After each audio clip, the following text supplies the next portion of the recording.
So Is that like an insurance thing, or? I mean, it's great. Thorgal, all three of your cores are not very tough to take down. I think we also are probably underestimating the power of Huskar going later on. To your point, even Sheeves, like, yeah, Sniper can try to maintain space, but eventually you will get looked upon. Yeah, I mean, we just saw it in the last game, right? Like, Armel, pretty much, he was the carry, not the OD. Yeah. Definitely. All right, guys, draft done. It's weird. It's weird. Navi's got like your standard strong meta lineup that is executed well, looks great. Whereas Liquid is kind of they're so volatile, and this draft is volatile. You don't really know how to read it. Like, they could just run away with it, or they could get absolutely blown out. So if you like standard drafts, Navi, if you want to go for something more crazy, I think Liquid. Yeah, all right. Coin. I hope the game is going to be a crazy game regardless. I think we're in for a treat here, and you are in for a treat regardless, because we're heading to a break, but then it's Cap and Lizard.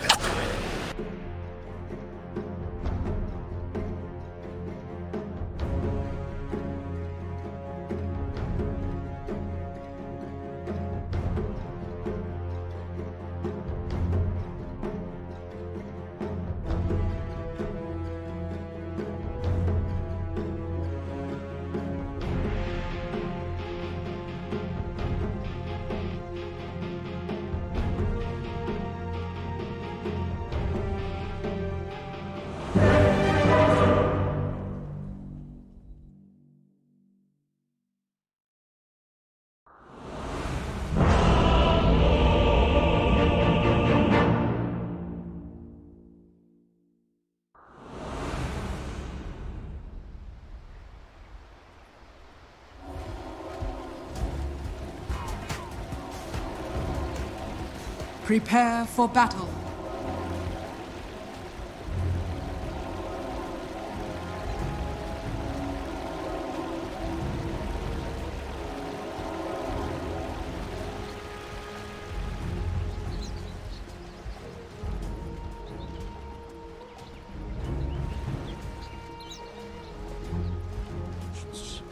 Navi versus Team Liquid, two teams that know each other very well. In fact, they developed their own rituals, apparently.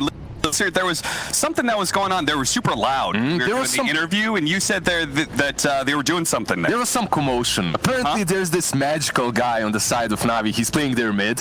He's the new kid to the block, and he's strutting his stuff around. He's pretty good. He thinks he's the boss, you know. He says that he has the best TA around. And Liquid, you know, they didn't want to ban it. Instead, they said, listen, we're going to play you 1v1 before this game. And they put up not their midder, not Koikwa, but Bo3. Bo3 played TA 1v1 versus Magical, and he actually won. He won the 1v1 against Magical. That is impressive. That goes to show, man, that the Liquid roster, they do have some killers on there, but it's Navi who have been looking quite strong this tournament. They had a great showing in their group stage, got into the upper bracket, unfortunately faltered a little bit early against Alliance, but now they're here against the Liquid, who I feel like is trying to recover, you know? If you just go on CS forums and you read it, you can't because you don't know Cyrillic, but if it happens, like, you will see that Navi is their new hope.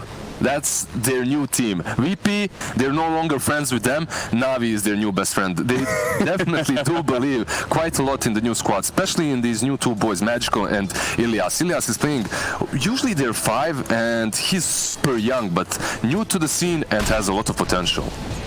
Yeah, I think Magical has definitely impressed me quite a bit. Ilias, I feel like I haven't seen as much of him, and you know, he's a support player, a 5 support player at that, so it's not like we very often get to talk about what big playmaking he's doing, but drafting-wise, it seems to be working out really well for Navi. I don't know if he has a particular hand in that. I mean, they have a mastermind when it comes to drafts. They have Mag with them, right? Yeah. That guy has like, what, 260 IQ? Whoa! Okay, an early kill from Taiga, as they were able to chase down Zayats, who's probably trying to do a little bit of creep pulling action, but gets caught. Actually, very interesting that he started with the Val, right? He's the position 4, so that's kind of normal, but usually we do see Dooms maxing out Scorched Earth and Infernal Blade a little bit earlier now. Yeah. It just gives you that opportunity to brawl in the lane.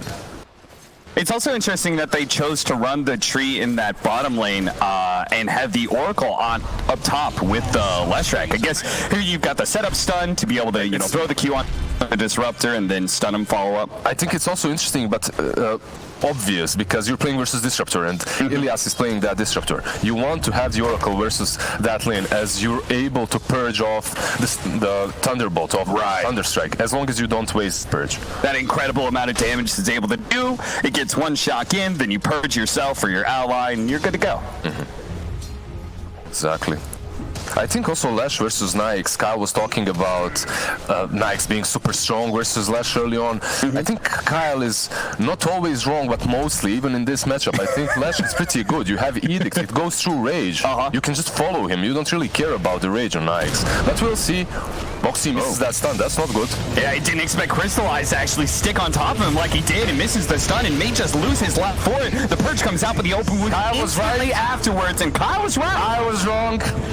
Instantly, karma strikes. It really does. That's the caster's curse right there. Oh, look at that. Kyle just struck right up to the casting desk. Right, I'll take that. This is why I'm a play-by-play caster, by the way, because I can always set aside my ego and just be like, well, I'm just a play-by-play, you know? I don't have any skin in the game. Listen. If you miss a couple of spells, a couple of stuns like he did, anything can happen, so...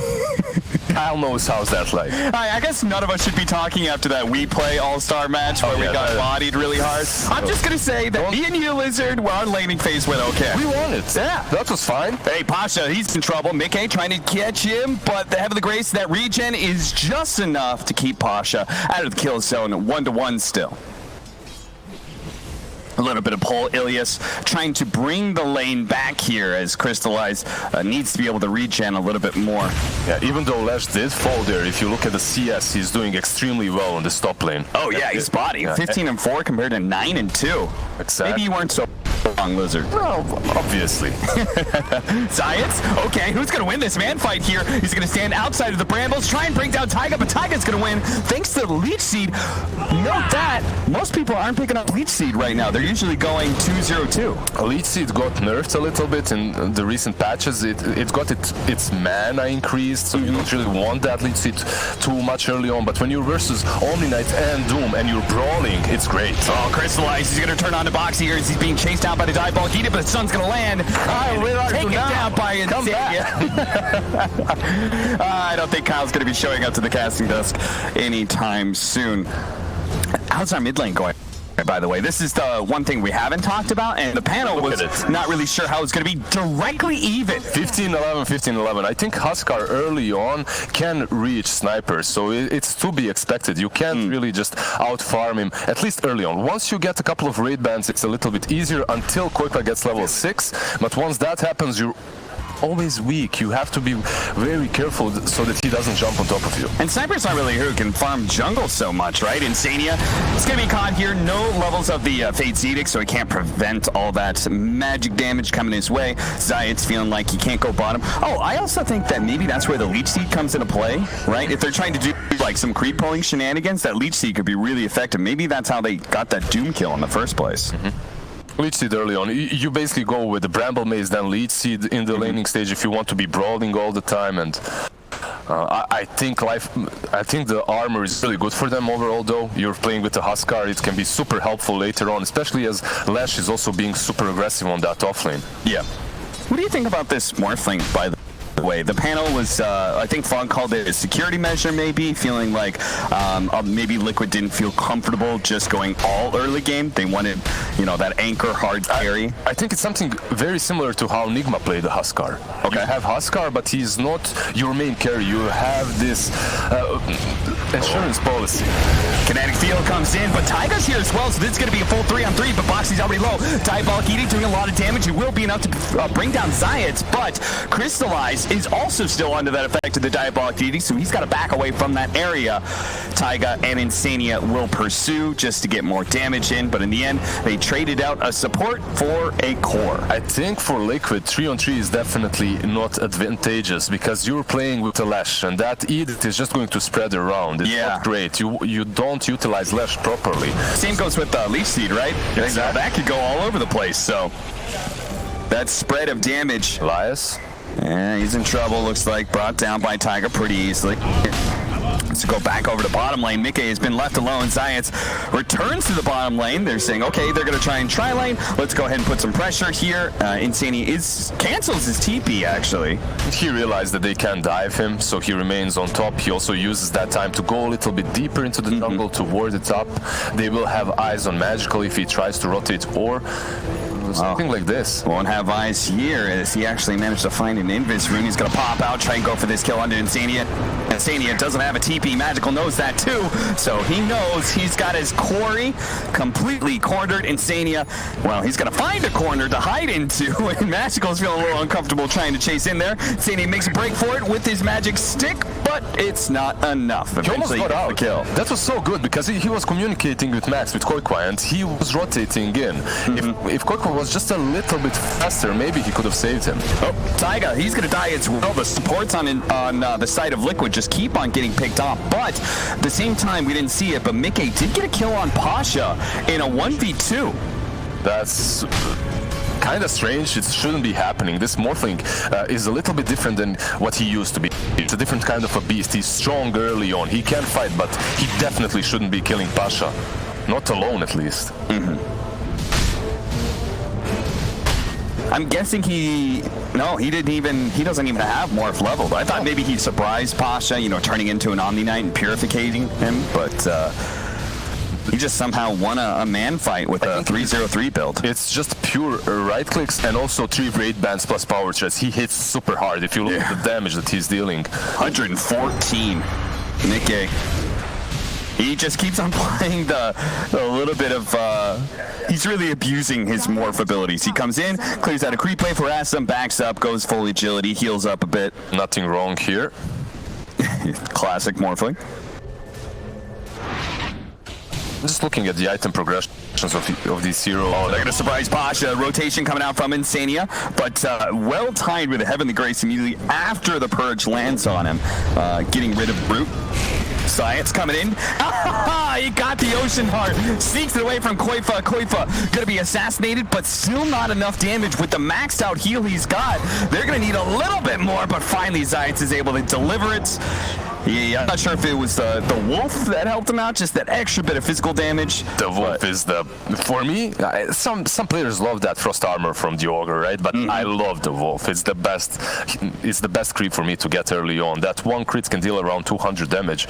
In the early laning stage, you're level 1 dealing 200 damage with right click. What? Leaf Seed, Brambles out. Enough of a slow to be able to land the split earth from Boxy. They'll quickly kill the creep wave and maybe put some pressure on that tower. Over to Pasha though. Purification goes out, he's going to be good. He's doing really well when it comes to this Heavenly Grace usage, always after the Purge, and it's easy for him to get out. This top lane is faltering though for Na'Vi. They're pressuring it super hard, but there is an Infest Bomb coming. Na'Vi, they're not going to give up this tower so easily, but Taiga, he's a little bit elusive, hard to bring down. The kinetic field was not enough to lock him down. Taiga gets to the other trees, and then that is an impossible task pretty much. In fact, if anything, Ilias, you got to be careful playing inside of these trees. Thanks to Zayats to crystallize, though Taiga does not feel comfortable going for that kill. We see one outpost on each side taken. On the bottom lane, Morphling took his own, and yeah, Tree has to be a little bit careful when he's playing around top, because now they have the outpost and he can't really cross that line without being spotted.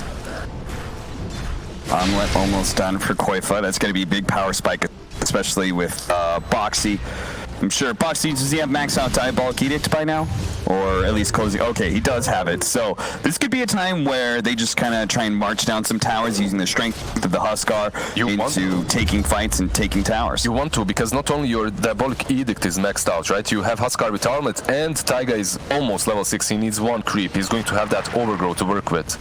And then Crystallize can't escape with the Rage. Sadly for him, he didn't have it there. He needed one more creep. He's got it now. Boxy shows up, cleans out the wave. A few months ago, Na'Vi was one of the first teams that started playing Huskar again, and they spammed the living hell out of that hero, but they played him as a late carry. I just wonder how Koikwa is going to play him. Is he going to be more active like we usually does? Yeah, it seems like, as you put it, Bo3 is in trouble here. Crystallize staying on top of him. Science, actually, they do manage to get a good overgrowth. The assassination, nope. The Magical says that's not going to be enough damage, and Liquid just easily brings down Crystallize, who thought he had more backup than he actually did, perhaps. It's just so good versus Nix. The slash rack, for those of you that do not know, Diabolic Edict is physical, so the rage doesn't necessarily help you a whole lot there, especially if you have overgrowth to follow up. And its damage is slower, right? Because the fees change, so in a way it means Leshrac is going to survive longer. That's kind of usually the fear of Leshrac, right? Is that he gets bursted down before his damage over time comes into play. Mid. Oh, glimpse back. There's going to be a really big kill. They're going to pop the Doom as well as the Static Storm. My goodness. But at the same time, this is an Oracle Huskar. I'm not even convinced he may even be brought down here. It's a lot of damage coming his way, but he does survive, actually. Assassination. I'm sure he's going to die eventually here. No way. He's going to heal a little bit more. Crit! Zayats comes out with a big crit just in time. Bo3 shows up, but he wasn't able to bring down Crystallize. Zayats is pretty low, but as they are on the high ground, Liquid cannot pursue Taiga. Oh, there's only so many trees to play around here, my friend. He's going to try and get to the other side, but they're cutting them all down. Taiga, as well as Koifa, get picked off by Na'Vi, making it 8-8. We haven't seen a lot of Oracle Huskars. We do see some Oracles. We've seen one yesterday. We see some Huskars, but not Oracle plus Huskar. And he survived through Static Storm, Doom, and everything that was hitting him at the time. If he managed to get to that high ground without dying, if Doom didn't get that crit, they would take that fight easily. But because they don't, and because Sniper gets a few kills, now he has the Midas completed, and that level 25% cooldown reduction, it just feels so good. Like, Midas isn't really an item that you should be buying in the current patch. It's not great. It's been nerfed multiple times, but on Sniper, I think it's legit. I think it's great. It's the second best after Arc Wardener. You think Dazzle? Distant third? We don't see any Dazzle nowadays. Dazzle. Where's Dazzle? Where's the Dazzle core at, man? Liquid is up by 2,000 net worth. A large part of that is on Mickey. You see him down in bottom lane, 1,000 net worth ahead of the Sniper. He's just been totally free farming while Na'Vi trying to dress the four-man of Liquid. Bo3 setting up on the outpost. Sees Zayats running in, goes for the splitter stun, but maybe he shouldn't have. He didn't. Look, they didn't go on Nix, but at the same time, Omniknight ported in and then cancelled his port. Now they know Omniknight cannot reach them, and because of that, instantly into the rush pit. It's a great opportunity. I'm not certain Pasha was right with cancelling that TP, because once you do it, you have to commit. Well, he's going to try and run across the map, and he may still be able to get there in time. After all, it's a little bit hard to take Roshan under the effects of shrapnel. Koifa decides it's not worth the risk. Yeah, they definitely have ways of delaying that rush. You have a really, really good fight around it. You have Disruptor and Shrapnel, like you just mentioned.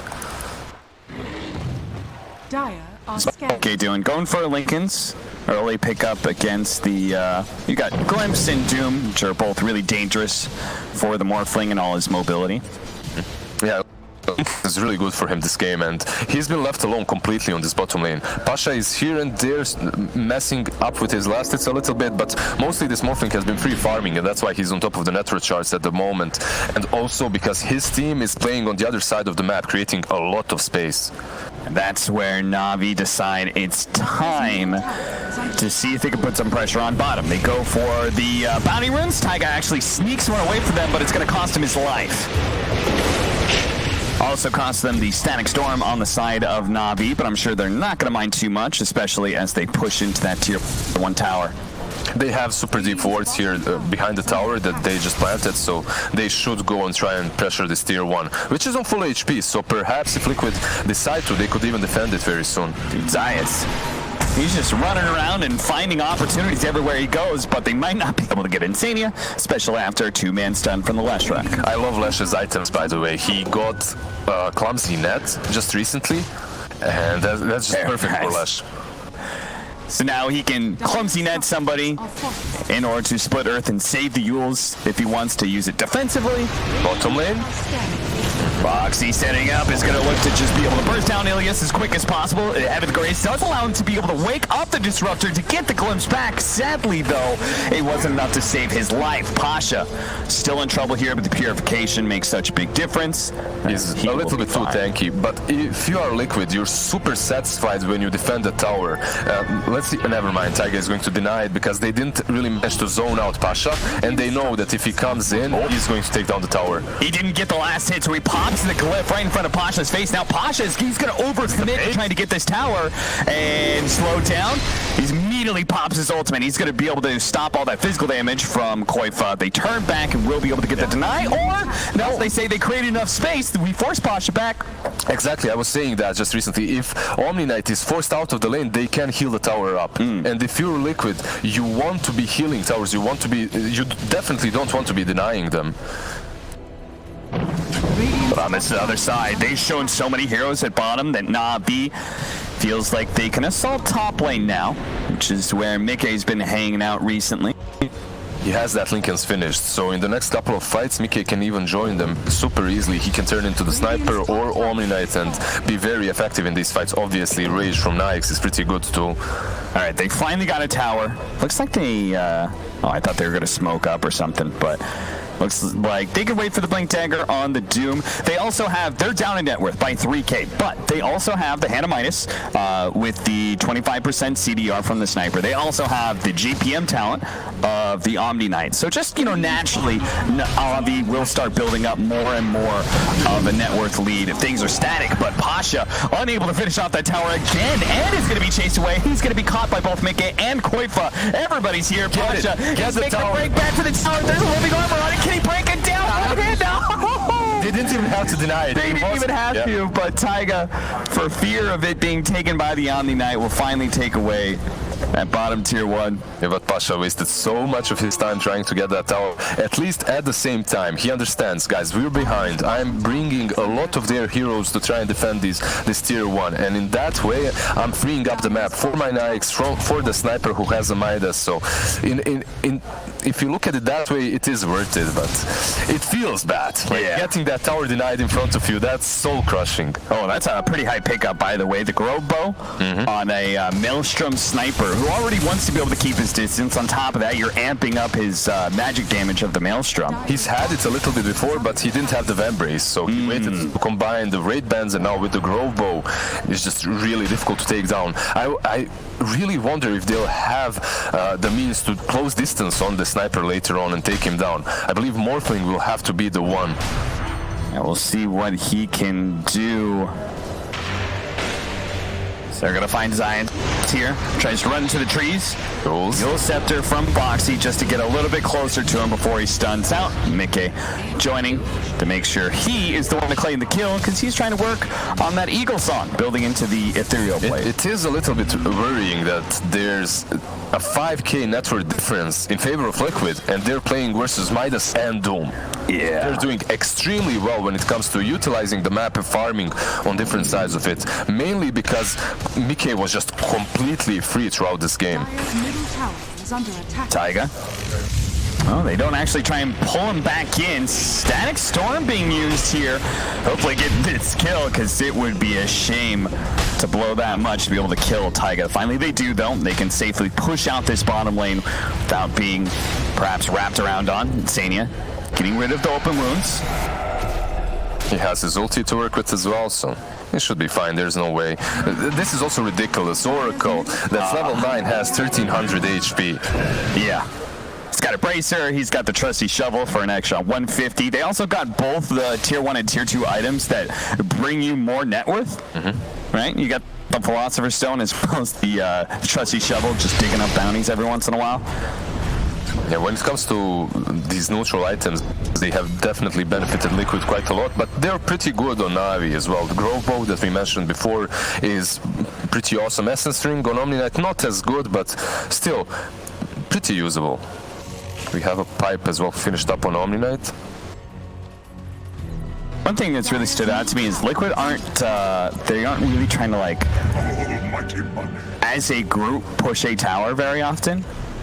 You know, like a full forward man into a tower, because that would be kind of an easy defense for Na'Vi with a sniper and such. They're just always assaulting the side lanes. You're playing versus sniper versus disruptor versus Omni Knight. Even if you take the tower or the objective, it's going to be very difficult to defeat, and you will suffer some losses. So I think they're just buying their time and farming on the Morphling. Meanwhile, when it comes to Na'Vi, they want the Halberd finished on the Lifestealer, which should come very shortly, and that should be it. I believe they will be ready to go. They're hoping somebody is going to come farm the bottom lane, because they have that Doom Blink Dagger, a source of initiation that was kind of missing for Na'Vi, and that's part of the reason that Liquid has been abusing them in the side lane so much. They're able to run around the map constantly. You know, Morphling has his waveform, Leshrack's just a fast hero moving around. Cap, they heard you. They know how close you are with Blitz, that you understand him, and they heard you. They're trying to change something. Because of that, we see Disruptor and Doom just hiding in the trees on the bottom lane or on the sidelines, and now on top lane perhaps. Bo3 ruins the mango tree, but that vision was enough to be able to bring Na'Vi heroes here en masse. But can they actually catch anybody? Bo3, he's willing to turn and fight a little bit after all. He's got 2 defensive supports behind him. He's willing to play for this one. The Split Earth is not going to land on Crystallize. 2 defensive supports, and also remember that he has finished a BKB. So this slash is very difficult to kill unless you doom him. And even then, he has Intent, he has Oracle to save him. If he's got BKB, like, we haven't talked about Koifa at all. It seems like he's just been farming non-stop, so there's got to be smoke time. Surely this lineup with the Lesh and the Huskar, this is a serious power spike. It is, but Na'Vi understands that. Look at Pasha, look at his positioning. Oh, yeah. It's perfect. This is absolutely beautiful. He's going to be ill-sceptered up, going to head for the stun, but Bo3's already being targeted by Crystallize. Won't be able to stay on too long because of the BKB. Oh, Giants does manage to get the Doom onto the Huskar. Not that it helps a whole lot, because Liquid is just rolling over Na'Vi. Even if they saw this game coming, they chose to fight it, but they don't have the damage to really threaten any of these Liquid heroes. Yeah, they definitely didn't choose wisely. Pasha's positioning was perfect to break the smoke, but not really to fight afterwards, as they don't have the damage versus... This is so cute, right? They're, obviously, you just want to fight near the Roshan pit. Of course, Huskar's going to go do Roshan, but Liquid are letting him do it by himself, and they're going to stick around in this high ground to find a pick-off, because Na'Vi thinks, oh, they're all doing Roshan right now. A very good play, and the show of that E-Blade that Morphling has just finished off. Finish that. Now you're dealing with Aegis, you're dealing with Halberd on Huskar, with the BKB on Lash. It's a difficult situation to be in. Look at mid, Pasha. Hanging around, seeing if he can push this wave back just a little bit. I have a feeling the sniper pick versus Huskar is not working out too well right now for them. They literally have to wait for 2-3 more items. He's weak, he's not strong enough. He has Mjolnir and Vambrace. But where's the damage coming from? Doom jumps in on the back, he dooms, but they can't take down the Huskar. At least if they had the Vessel. The Vessel, you can see that he's building up to, but he's still far away. He needs 800 gold more. You can almost see the frustration from Magical. He's like, guys, I'm pushing bottom right now. You should be smoked up towards me. You guys should be moving towards my lane. I'm the one who does a lot of damage right now, but you have to frontline for me. We need to get a pick off down here. We need to put pressure down here. That way Liquid is forced to come back. But sadly, it's a little hard to catch this guy. Taiga, he could just chill out in the trees, drop some meteor hammers on some creep waves, and that diffuses pushes really easily. Low committal. I think it's one of the hardest heroes right now to catch, right? He's invis after level 10, and he's just sitting in the trees using meme hammer. You can't get on top of him. Well, 25-minute bounties are coming up, so Na'Vi will at least be able to secure both of those. A gift from the Tempest of Battle. We're going to have a Satanic coming up soon on the Huskar. Huskar that has just picked up spider legs. Gonna give it them to Morphling. That's a bit of a dream, right? Just anything that can give you some more mobility to get away from the Lifestealer and get on top of the Sniper. I think on Mickey it's super good because he's the one that's supposed to get on top of Sniper, and these spider legs will allow him to just move in some awkward positions right over the trees, over the cliffs. The thing why these spider legs are so good is because you don't expect these heroes to move from such locations, right? Yeah. You get caught off guard. Crystallize, it's going to be a little bit faster on the rage. Last time he got just one shot down. Really goes to show how much more farmed Mickey was over the Lifestealer. He's actually sitting a good 6K above him in net worth. That is, again, Mickey, and his net worth is the biggest reason why Liquid is holding a 7,000 net worth lead right now, 26 minutes. It's crazy that they're 7K ahead versus a Midas, versus a Doom. They've played the map extremely well in the first 20 minutes of the game. Yeah, you would have figured with 3 different farming steroids, basically, they would be able to neutralize the net worth a little bit more, but it's just Liquid controlling so much more of the map, have gotten more towers, and are able to farm a little bit more independently than the Na'Vi heroes, as you could see. They feel like they have to group up a little bit more. And if you look at Na'Vi, they think that they have to group up, and they're doing exactly that. They also bought a BKB on Sniper, so they're pretty much just ready to fight, but you're fighting into an Aegis, you're fighting into 6K net worth deficit. Vincere here saying, hello, anybody home? I'm going to sell your base, but they do have a magical in the back line as they assault this base. Koifa is going to be here with that Aegis, so his first life is going to be okay. Science going for that back line, immediately managed to get the Doom onto the Morphling, but because of the Oracle save, Science might not be able to take that man fight. He's still going to go for it, though, hoping the Morphling will die back over to the right-hand side where the Huskar on his second life is completely neutralized. He's been stuck inside the Static Storm with the Omni Knight popping his ultimate. It just means that there's no turnaround potential for this Huskar. Liquid, they have overstepped themselves. They thought with a double damage rune, it was time to force something. They do manage to get that tier 3 up. Turnaround, Mickey, just quick execution on Ilias. It's just the ordinary story of Liquid, right? Of these boys. They accumulate a net worth difference. They go ahead. They're stronger. They have all the items that are necessary. They have the Aegis, and then they just can't push high ground properly. This time around, they did take down the tier 3, so the shrine is opened up, but then again, they got repelled, and Sniper, he didn't even use the BKB in that whole engagement. Yeah, he was just free to lay down fire, and that is something, right? Na'Vi, they can be behind, but at the end of the day, Liquid have to, in order to end the game, they have to go high ground, and that's where the Sniper is the strongest. That's true, but at the same time, they're playing on the dire side of the map a lot, and because of that, you can see the wards. They're super deep, and they're scouting Na'Vi, and the Sniper, if he wants to get any farm, he needs to get outside of his base, and I believe with these wards, they're going to prevent him from doing that. They can, if they want to push high ground, they have to catch Sniper off guard somewhere else, not on high ground. You see, he's trying to take some of the Diabolic Edict to help protect that tier 2 tower. It's a bit of a dangerous position to be in. He's got 2,000 health with a pipe, so he can definitely take a beating, but I don't know if Na'Vi wants to take any kind of engagement right now. He has to be careful. Why he's doing it is he's trying to delay the push as much as possible because he has these 2 heroes on the bottom lane. Crystallize, they're pushing in, and perhaps if the tier 2 on mid didn't fall as fast, they could have taken a chunk or 2 off of that tier 2 on the bottom lane. As you said, you can't just like farm or play your high ground forever and just like farm your triangle every once in a while. You got to actually be able to do something. Is there a timing here that's coming up for Na'Vi? Are they delaying for a specific item? Is there anything Lifestealer's getting that's going to change this game? He's getting a basher. That's going to help them with the lockdown a little bit, but Crystallize, he didn't itemize versus the Overgrowth, and that's really putting him in a bad spot when it comes to these team fights. Right. Sniper later on with the MKB will obviously help out versus the Halberd, and Ilias, if he gets that Aghanim Scepter, we all know what Disruptor does with it, so there are some items that are coming up for them. Omni Knight is itemizing also very in a very unorthodox way. He's going for Solar Crest, I believe he had it queued up, and the Silver Edge, so he's trying to completely negate the Huskar effect later on in team fights. But the most important thing for Na'Vi is positioning and places where they take team fights. They need high grounds. It doesn't have to be their base, but just anywhere on the map.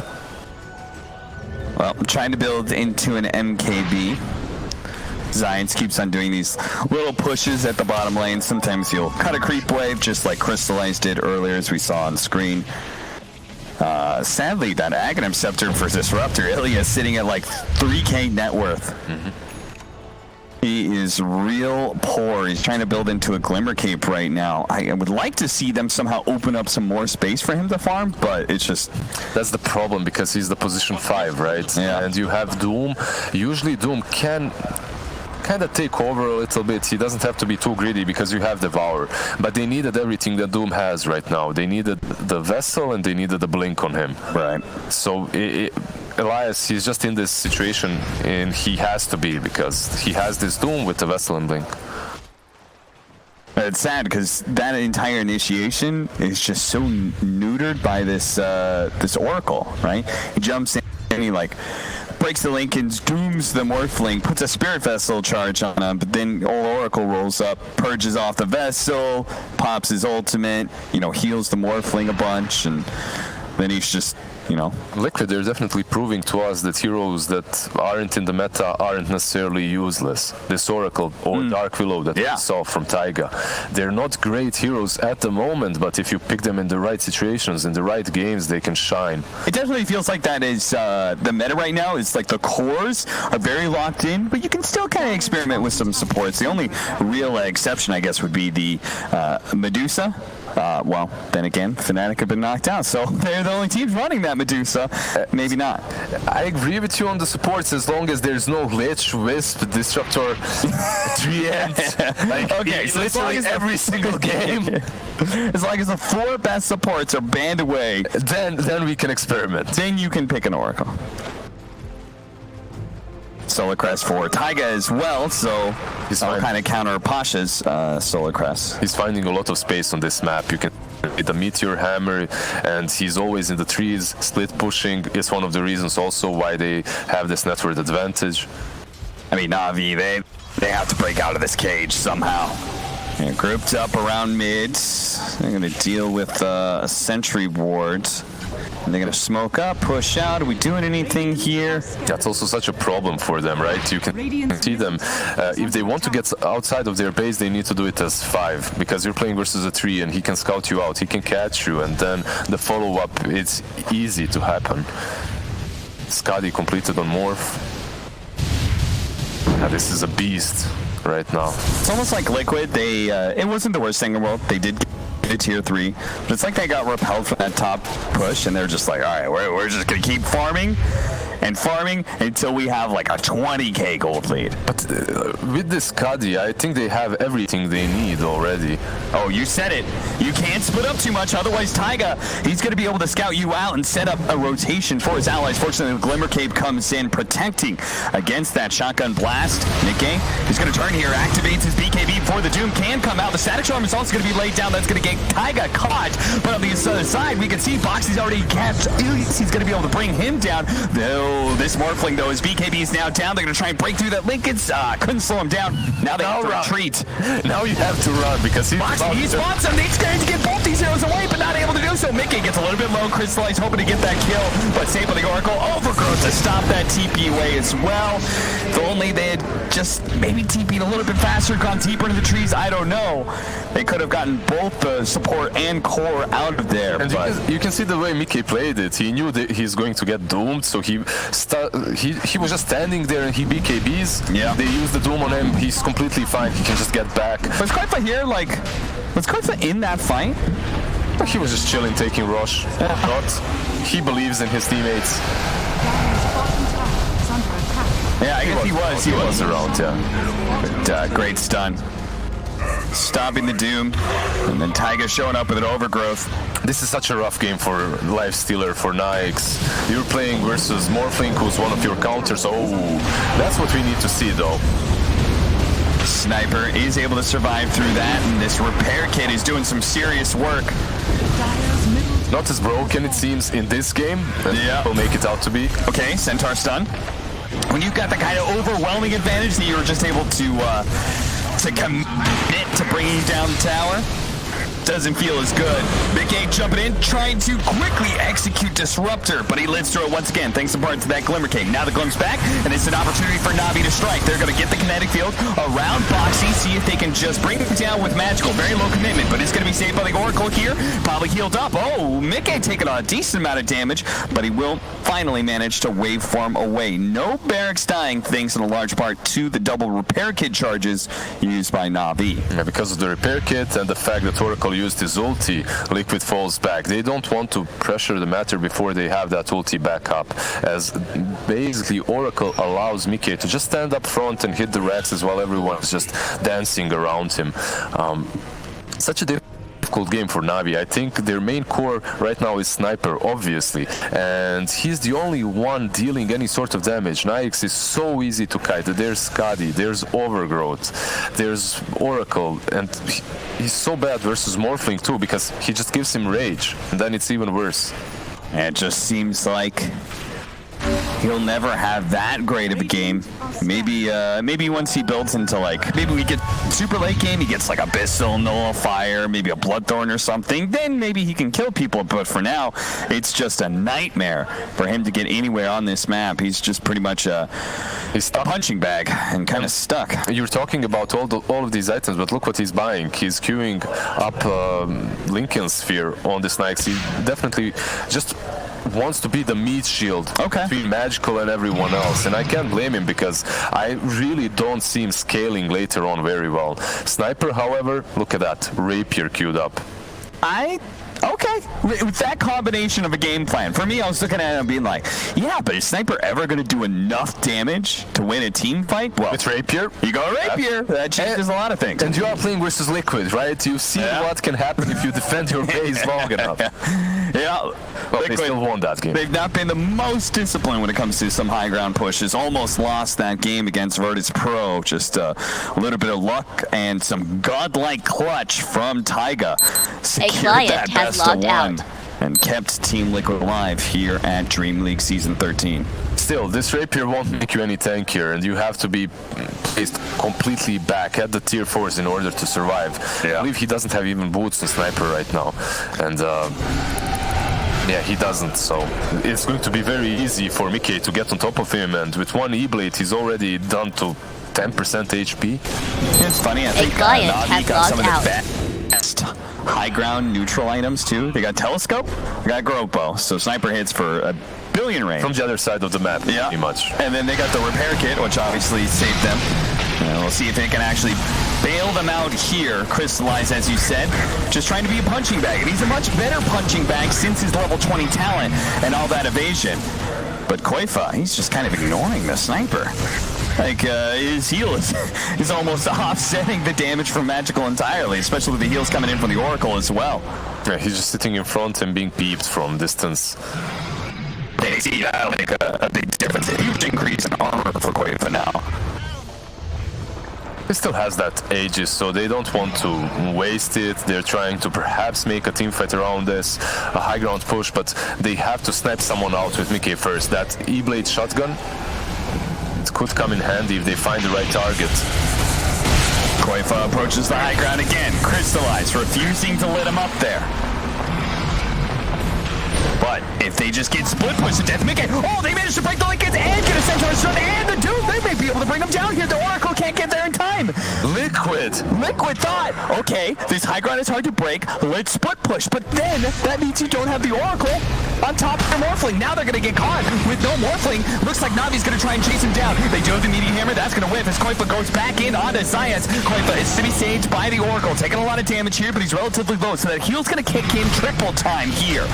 Pasha and Magical, he's still healing, but now it's worn out. They see they can actually go for this kill now. They're going to be able to glimpse him back, pull back in. Oh no, he managed to get on top of Magical. Magical pops that BKB. Koifa using that cheese, but Boxy pushing forward with the diabolic eating. Magical still has that BKB going, so he's able to retreat away and then turn into Boxy a little bit more. Into the back line, Mickey is able to bring down Zayas. A buyback from the Morphling needs Navi. Just straight retreat. The punching bag of Crystallize is going to be left on the front line. Save by the Heaven of Grace as well. Crystallize trying to get back, and he'll be fine. The Barracks may not be so lucky. Magical is looking to push Liquid back, and it looks like his damage is good enough. Liquid, it's name what? Liquid, once again, they fail to push the high ground. They lose the Morphling on one side. I think that's literally the only way he dies so fast in the current situation, is if Oracle isn't around. And that's exactly what happened. Oracle couldn't help him. He didn't have he had false promise, but he didn't have the range. He even force-tapped, but he wasn't there on time. And then you could see in that whole engagement, one side is pinging the Oracle, the other side is saying sniper, sniper, sniper, sniper. Yeah. But they can't reach each other because these two big meat shields, Nikes and Huskars, are preventing them from doing so. In the end, they do manage to get on top of Magical, but he has BKB. There's also OD with his ulti, and they move back to the high ground. The worst thing is, Mickey in that whole engagement, he bought back. He came back into that match, and that gives a big opening for Na'Vi, a big opportunity to just use that Doom once again, take down the Morphling, and then anything can happen. The game can turn completely. I mean, we saw Magical. He tipped Mickey because he knows they just got a breath of fresh life in them as they have a clear win condition. Bring down Mickey once, and we can turn this entire game. We can be the ones taking down towers. We can be the ones assaulting the base. This is the iconic duo of Liquids, leading but not being able to go high ground. Once again, 18k ahead, and I believe this game will go at least like 5 minutes more because Morphling, they will wait for that. Oh yeah, at least. They're not going to risk it. That does mean that we have time for Magical to pick up his Divine Rapier, hype, and we also have tier 4 items coming in. Liquid, probably a little disappointed with theirs. I think they got Flicker, Minotaur Horn, and Witless Shaco. I don't know how to feel about that one, honestly. Who's carrying the Witless Shaco right now? It's in Huskar's backpack. I mean, maybe you can't really give it to Boxy because I don't think they can afford losing that much mana. Oracle? Okay. Oracle can lose that mana. He has Guardian Grip. Oh yeah, he's got 2k mana. Yeah. It's a lot of HP for him. We'll see who they give it to. Funny part is he's so far in the back lines I can't even get to him in the first place. That's true. I think in general they're probably just disappointed because they don't want a survivability item. They could survive pretty well. They need to kill. That's the problem. They need to get on top of that sniper, and pressing Flicker probably isn't the most survivable way. Who knows? Maybe you can blink Flicker.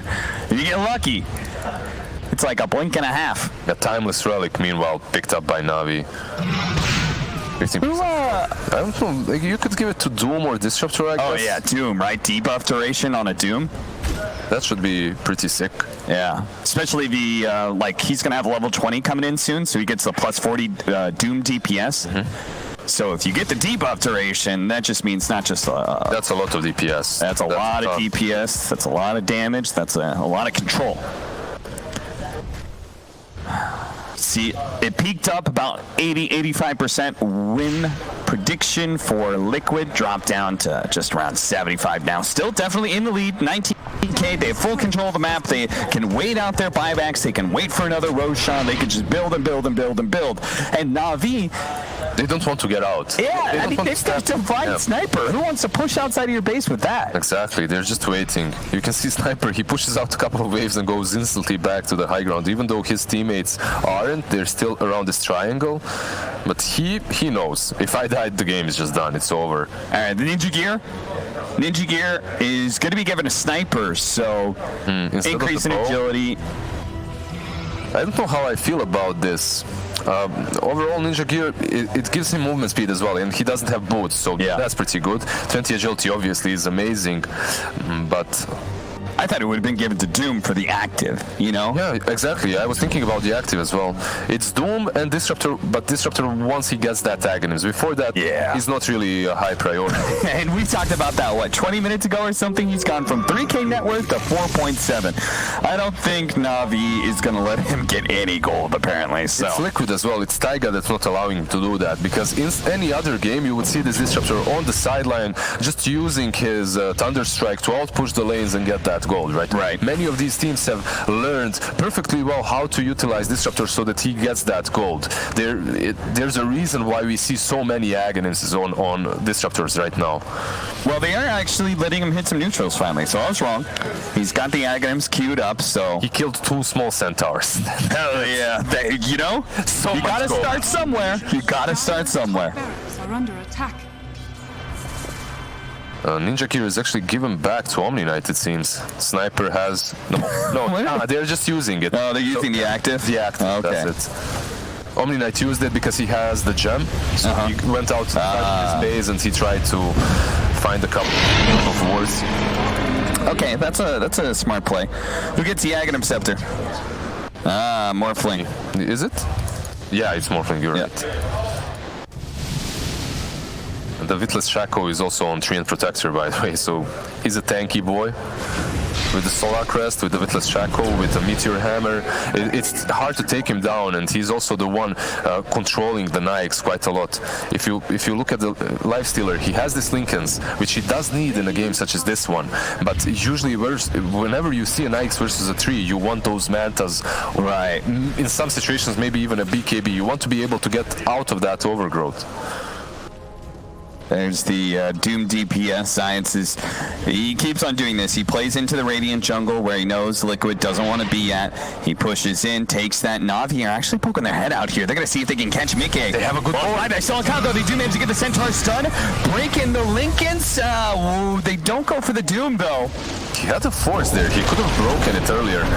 Overgrowth. Immediately going to be taken off, jumping in, investing inside of Pasha Zayas. He's going to be blocked down by Boxy really quickly. The Old Scepter stalling up Pasha, and his retreat is running. Should be fine, thanks in part to the Glimmer Cape. Really. That was so good because it prevented him from saving Doom or using any of his spells. He could use GA, Heavenly's Grace, or Purification. And now there's no Doom. He doesn't have a buyback.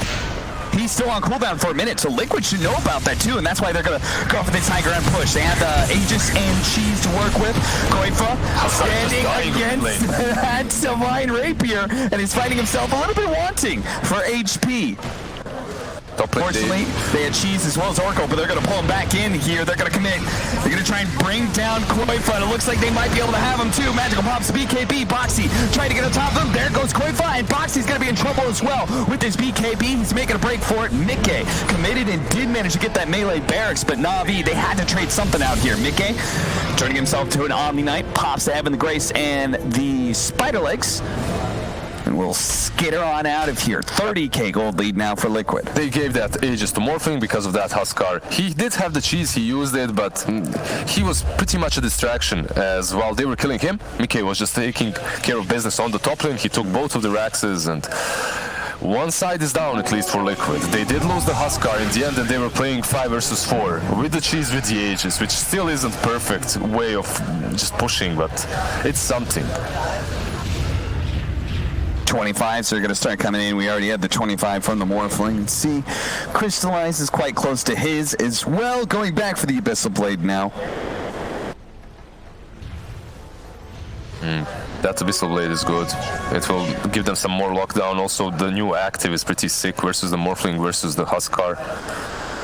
Get on top of them easier, but most importantly, if he's able to somehow get to the sidelines on that Oracle, the teamfight could go completely in Navi's way. Their biggest issue right now is that they have to doom this Morphling, but if you doom the Morphling, Oracle just saves him. Yeah. There's no way of getting on top of Oracle. Especially since he can like turn and fight. You know, if he's decently agility'd up, like, okay, Oracle saved me. He's gonna heal me a bunch. I'm just gonna go for it. Observer's getting a little bit bored of this non-stop high ground defense from Na'Vi. It's certainly not the most action-packed game. We get a little bit of team fights every now and again, but it's very low risk for Liquid. They're not trying to end this game super fast because they know they have it will in their hands. They'll just slowly but surely, a war of attrition, work through these buildings. You could see it. You could see that once Mickey bought back during that high ground push, they were like, hell no, we're not doing the same mistake again. They all start getting flashbacks. Yeah. No. Flashbacks of that game versus VP. Instantly, they just go back. They're like, let's chill, let's wait out the buyback, let's get another rush, then we'll finish the game off. Well, we've got full buybacks now. A Daedalus is almost up for the sniper. They just need more burst damage, so this may give it to them. Something that kind of surprises this Oracle, or at least just once they do force that false promise, they're able to target somebody else and burst him down. It's just Mickey, man. He just has such a free game. Oh, look at that. Did you see the blade mail on Koifa? He's got it in his backpack. That's also really good versus the sniper himself. But also Mickey, if you see where he's standing, he's trying to get behind, perhaps onto that sniper. Sneaking on in. Sneaky spider legs. It's a little awkward because he can't go up without breaking the tree, and revealing himself, so he kind of has to stay in this area. And he just lost the Aegis as well, so maybe not in the best position anymore.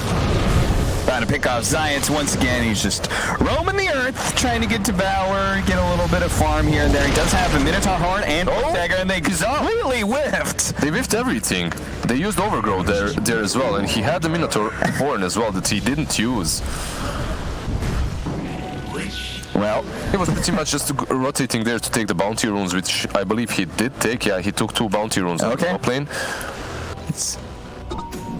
And he just relieved the pressure off of this side of the map completely as they were chasing the Doom. But you can see Sniper, he understands. I'm not going anywhere. High ground is my home. Yeah, you guys go ahead. You move out there. You collect some gold. Bring it back to Papa. What do you think? Is it possible that this was their plan? We're playing versus Liquid, guys. Let's just pick heroes that defend high ground. Just pick the ultimate high ground defense and watch Liquid smash their heads in while they try and break down that wall. Goddamn campers. Can't get away from those sniper campers, man. Alright, there's our Daedalus. Big damage upgrade. It's hitting for like 1,500 crits or something. I don't know. Close enough. Something like that. But only 1 rapier so far. Come on, Magical, step it up. What is this? I don't even think he wants Satanic. Screw Satanic. Just get more damage. Go for the Moonshot. Look at Science. He took the ninja gear and then just used Scorched Earth to kill a creep wave without showing himself. He did towards the end. And he also has 2 smoke of the seeds, and he uses one. Now he can... Oh, he's going to run into Koikwa. Okay, bye-bye. Oh, he missed the T. Minotaur Horn, 4 staff up into the high ground. And he's good. He's good, yeah. But he wasted that 1 smoke. Overall, he's buying the refresher. He has the recipe and 4k gold. So that should come very soon. Considering he's a Doom, he gets that gold super easily. Yeah. Let me see that. Let me see all those 30 talents for Sniper. Just in case. Is there anything really good? No. It's all shrapnel stuff. Oh, well, that's garbage. Pretty garbage. Yeah, what about Lifestealer? Is anything better there? 1.5%. I think it's much better overall. Yeah. Everything there. Maybe the 200 HP isn't the greatest, but everything else is fine. I know Morphlings is hype. Yeah, look at that. The multi-shot adaptive strike. Some agility. We got a Huskar here. Attack range. I love how they're preparing for level 30s already. And we're gonna watch Zayats die again.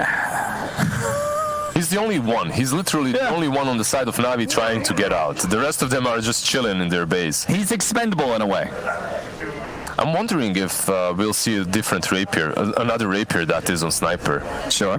Because MKB overall, you don't necessarily need it that much. If you get another rapier, it's almost the same thing, right? You get more damage. Liquid going for another push.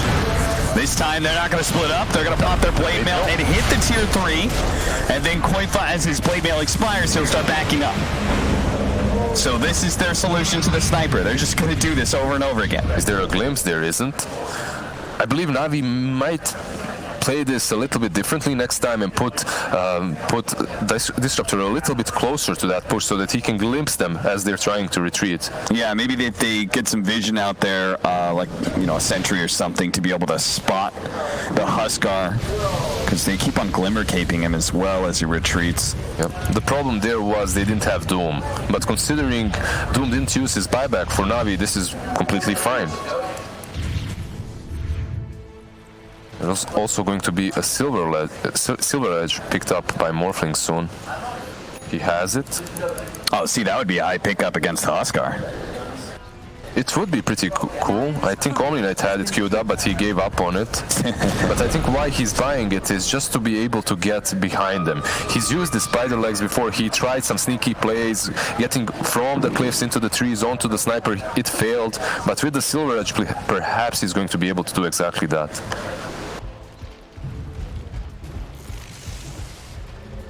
3,600 HP tree and protector. Thanks to a fight? Nah, it's just Taiga. Running into Taiga, but he's gonna back out. Boxy was TPing on him. He did TP on Taiga, but he decided that it's too dangerous. He blinks the other way. And it's good that he did, because that was a trap. And it was a good one too. Omni Knight with that gem moves out, tries to devour it while everyone else is smoked up behind him. Would you buy the, I know you're talking about double Divine Rapier, but either way, are you saving buyback on Sniper? Whether it's buying a Moon Shard or buying another Divine Rapier. I think if you die once, you're just done. Yeah, I think so too, right? So I don't see the point of saving that buyback.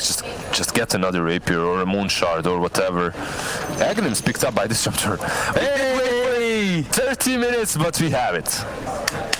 Give Round of applause for Ilias. He finally has his first real item. Meanwhile, Liquid are getting free Aghanim Scepters. Because they're doing Roshan. And the Shard as well this time around. This one gives you everything. Average time on player. To be compared to 4 positions as a 5 feels bad, man. Hey, we almost have a refresher there for Zayats as well. He's, as you said, been working on that one for quite some time. Yeah, that Spirit Vessel in his backpack feels pretty bad right now because they haven't seen a kill in quite some time. It's still a good item in this game. It scales well, but I think he needs to sell it and get the shard soon. His items in his inventory are basically all neutral items. He has 3 of them. There, he puts the vessel back in. Oh, he expects some kills. Okay. Navi, they're mounting up for war. There's a Liquid. They're getting on their tractors ready to farm some more. There's a DD rune. Perhaps with this double damage, they will be able to put that high ground. You can see just how they're setting up this perimeter. They are smoked behind Mickey. As you can see, the Aghanim Scepter was given away to the Tree Protector, so he is going to be planting some eyes in the forest all over the map. So if Navi didn't have, or excuse me, if Liquid didn't have enough map control as it was, yeah, it's like the sniper is going to go down at some point. All right, Koivu with double damage is going to go for it. They're actually going to static storm him here and try and take him down with a sniper, and they will be able to do so. That's going to be the first one, and they got the Oracle. Good catch by Zayat, but the mid lane, there's a missing barracks. The range barracks die, the melee's still up, but they're going to try and chase some heroes down. Waveform charges for Mickey will allow them to get out. Overgrowth on the eye allows them to be able to stop Navi's pursuit. All right, this is the situation in which Navi now has to go downhill and they have to force a buyback or at least get a couple of towers. But that's usually the trap, because what happens is you go downhill, you go for that tier 1, they smoke up, they buy back, and they kill off the sniper. It's the bane of these glass cannon heroes. They can only fight on their terms, on their high grounds, and this is usually where teams make a strategical mistake. But I don't see the better way. What else can you do? Can you defend forever? You can't. You will eventually lose these Raxes. He bought out the Moon Shard. He is making sure to keep buyback. God bless him. I don't know if he dies once, if he'll ever be able to get that Divine Rapier back, but he can buy another one. That's true. He's closing in on that. Just buy another. You remember a long time ago with Oh no! He refreshed too. He thought he had the pick off. They catch Boxy there, quickly kill him, but all of a sudden the sniper really can come outside the base. Maybe they can force some buybacks, but good luck trying to do that one again. I guess it's nice they have the ninja gear, because Zayats isn't going to be able to move around the map without it. Yeah, I don't even know if that was a good kill there, because there's tier 1, there's tier 2. They respond to that so quickly. You wouldn't be able to take him down easily. Remember that good old time when Kunkka would have like 2-3 rapiers stacked up in the base waiting for him? Yeah. That's happening right now. That's the sniper. Weird part is those lineups, they usually have better late game. These sniper hold high ground lineups, but because they have a lifestealer and Liquid, their choice of the anchor that Fogs is talking about and being able to have this late game morphling is a counter to that now. Yeah. It's almost a direct counter, so they definitely have a much better late game. Hey, prepare for some life break shenanigans, or not, because Koifa's oftentimes just been hitting buildings and dying, but he's going to get an Aghanim Scepter here, lower that cooldown so he can just he has jump blade around. mail and he forces the enemy target to attack you. So there that's what it was. I forgot. You can't kill him, make him kill himself. Well, good luck ever getting Perhaps range he of the didn't kill sniper, himself. but Almighty money. good times as we have gone over the hour mark, a 40,000 net weekly for okay, I'll be I wasn't sure if I was actually going to break this out, but we're past 60 minutes. I was sitting with Insomnia earlier, and he's like, yeah, we talked about it after that VP game. If we ever get into that situation again, we're just going to keep farming and farming and farming. Now it's like, I hope I never cast one of your games again. Well, here I am casting a game of Liquid, farming with an advantage. Thank you, Aiden.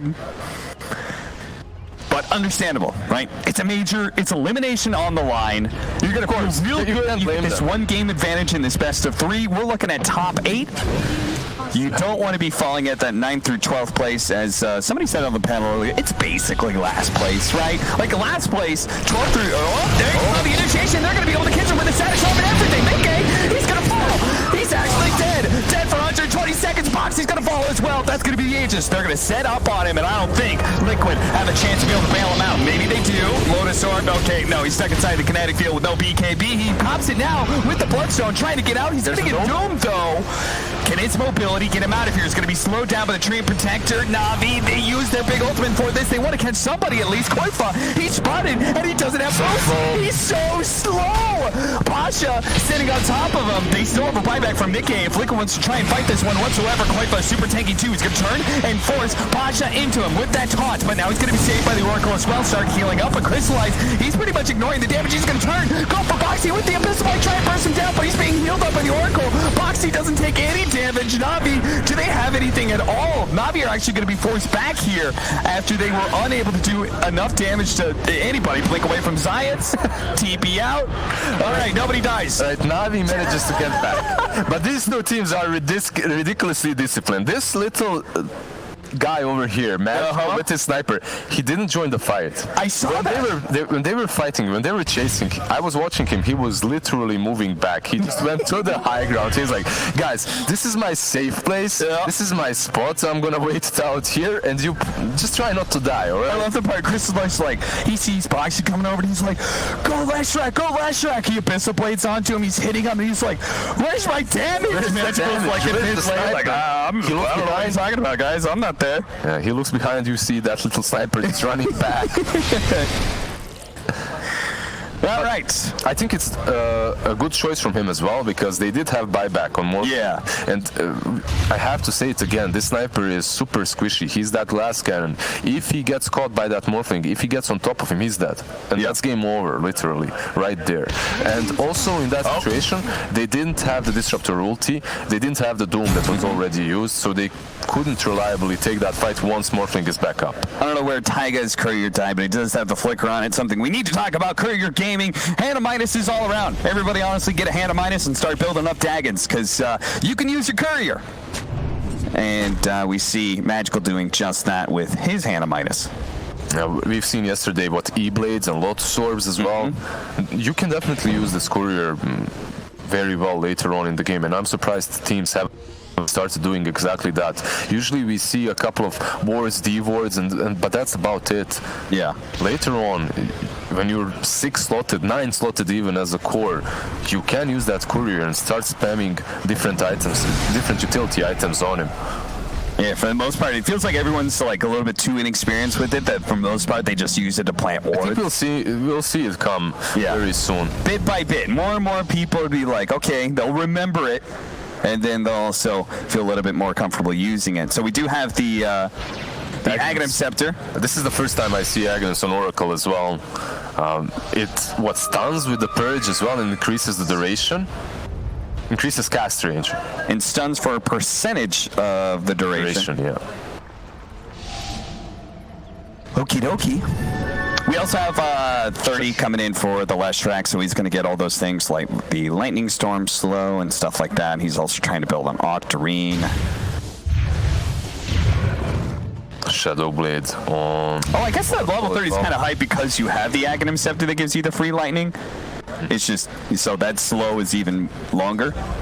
It's just, it feels like he's never really... Yeah, it's never really a thing that you go for. I guess it's good versus some illusion heroes. You can get it versus Nagas, versus PLs. Yeah. In this particular game, you're playing versus Nyx. He's mostly raged. You won't really affect him, and a sniper you can't really reach, so... Okay, we saw this earlier. The Aghanim Scepter on Doom is a great way to counteract a Likeness, right? Because you lead off and you have this stun from the Infernal Blade. That gives you time to be able to pop another ability to break the link. It's so strong. It's so get good. the Doom off. Oh, Insania. And it's so much damage as well. As you're going to see, Insania quickly gets bopped, and Na'Vi quick on the retreat. Maybe they're going to stick around. It's Ilias. Oh, he doesn't get off the Static Storm side. Gets Scythe first. He's going to fall. Both 5 positions now down. Oh, immediately a refresher. Zayat's thinking maybe they can catch somebody. Some solo hero comes along and tries to take the outpost. What they don't know is there is eyes right next to them in those trees. So they may have been spotted. They were literally expecting Liquid to come and take this outpost from them. That's why they used that refresher so early on. They just hid in the trees. That's why also you could see Omnight and Magical even thinking about connecting to them. But now they realize that's not happening and they should back out. Pasha, you see him running around with his courier with a quelling blade. He's just trying to find some wards wherever the eyes are. He's just running around chopping down eyes with the courier. That's super important. Yeah. I think those Taiga could literally win them the game with the amount of vision that he's giving. And we see another Rosh respawns. Which one is this? 10th? 6th? This is Roshan number 5? Yeah, number 5 should be the case. Second round. See, my suggestion is on 5, you should just start dropping Divine Rapiers. Like, let's go, guys, end the game. But instead, it's just the same old Aghanims refresher. Who doesn't have an Aghanims? Everyone has it, it seems. Maybe Oracle doesn't have the infused one, right? No, Oracle? You're right, yeah. Okay, he's gonna get it. Yeah, he sold it, so. How many more items? I mean, you've got moon shards to pass around, but the team doesn't even make use of moon shards. Just wait, minute 70. Okay. 3 more minutes, that's it. Isn't that running like a little bit of risk that you're going to get garbage items and Na'Vi get some good items? That definitely could be the case, but the game is literally telling you you're useless. If you weren't able to finish the game by now, here you go. It's like sudden death in some of games, you know, that literally put your HP on 1 or 10%, and then the game has to end. I just never like when you're controlling the game like this, waiting for the 70-minute and adding that extra variance. Maybe if the plan is that we know Na'Vi is going to push out somewhere into the jungle and that's where we're going to catch them, I can dig that. But Na'Vi have been very clear. They're not letting their sniper out of this prison. That is the entire base. He's staying inside at all times, and it's people like the Doom who are going to go out foraging for them and come back with their wares. They can't get out of their base at all because of the tree. He's just giving so much info. You can see these trees are planted everywhere. They're trying desperately to use the couriers with quelling blades, but they're going to need a fleet of couriers with quelling blades. Oh, they found okay. He is going to be shot back there. Lotus Orb, Zayat's in serious trouble. Some pure damage in the shotgun. It's going to be able to finish him up. Magical. Oh, Magical, they need to get him out of here. It does infest and pop away with the BKB. He's going to turn and fight. Bossy marches forward, hoping to be able to push these heroes back. As the rest of Na'Vi is getting rolled over, they're going to be forced into buybacks now. Crystallize, turning, mid-gate down.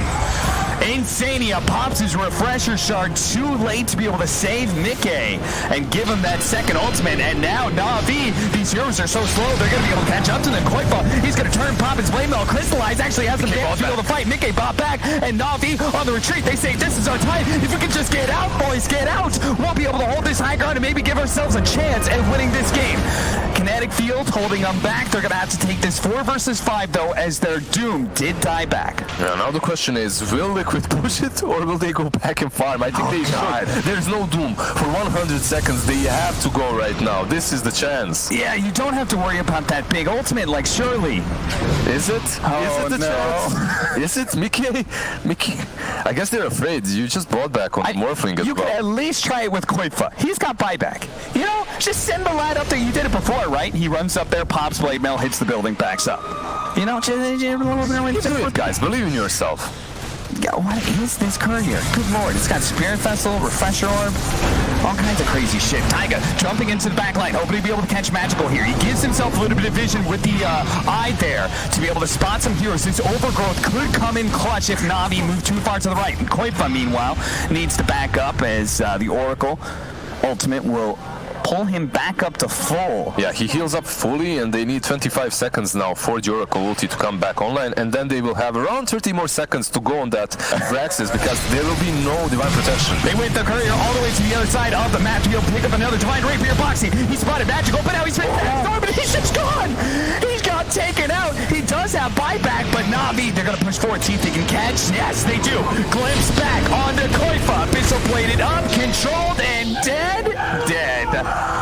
He and Boxy do have buybacks, so nobody get too excited that this is the end of the game, because Na'Vi, they may not force those buybacks out of Liquid. It is a 70-minute mark, and because of that, they can go into the woods and find their items, at least on the side of Na'Vi. All right, Liquid, you wanted this. You're going to have that high variance. We're going to see what level tier 5 items we're going to get on both sides. This is literally my second game at Fallen Sky. Fallen Sky? I mean, that did not impress last time I saw it. It sounds great, but yeah, really. If you're the Train Protector, like I already have Meteor Hammer, sure, that sounds cool. Fusion Rune, all right, that's one way to break the base. Right, literally each rune you get on this Morphling, so that's pretty good. The double damage, obviously the Arcane Rune will be very helpful for all the items too and spells. And did they find anything else on the side of Na'Vi? Not yet, just the one item apiece so far. Is Na'Vi a little bit more focused on objectives while they can get them? They're trying to force a couple of buybacks, but it's too late. 20 seconds away from Huskar, 15 from Leshrac. The dangerous part is they haven't scouted this area with the eyes, so everywhere they run, they're running into a potential overgrowth trap. And the trees are everywhere. Are you guys looking to the Roshan pit? No. And top lane's pushing in, so they have to back up. This game, Roshan is reserved for Liquid. They killed him 5 times. They have a deal with him. Yeah, what are you doing? Okay, it's a little silly. Oh, hey, Woodland Striders. First time I've seen those. So we're going to get some trees around. Trident Recipe. That's a hype one for a late game scenario. I don't know how I feel about that. Do you like Trident, actually? I like it because a lot of the tier 5 items, say, for example, the Woodland Striders, a carry's going, I don't want to replace any of my items. But Trident actually has, you have to build it up, sure, but you've got the gold to do so. It actually has the stats, enough stats to be willing to replace an item with. He's doing it. He's replaced the halberd with it. Yeah. He disassembled it, and now he has it as well. All right. No. So, you see the radiance to burn down creeps? He bought the wrong item. He messed up there. Oh, did he? Yeah. He bought why then he messed up. He bought the halberd again, I believe, and now he's got it though. Okay. Trident is there. Trident, good to go. So 33% status resistance, HP, mana cost, spell amp, everything. 33 on everything. 33 of everything, yeah. If there's a stat, it's 33 of it. Meanwhile, sorry, can we see the stats on Woodland Striders?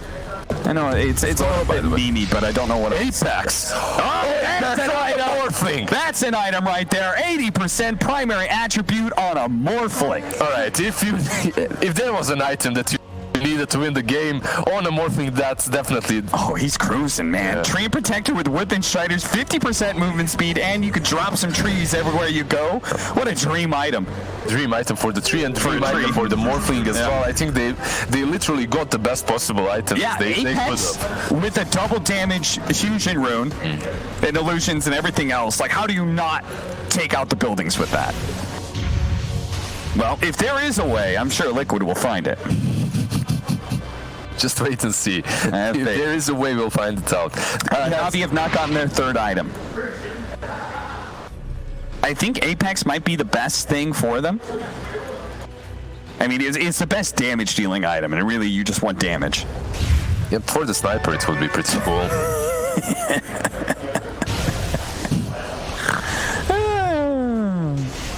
Good times. What happens if you spider legs and striders at the same time? Do you kill the trees you're planting, or they left behind you? I guess because you're leaving them behind, some of them remain.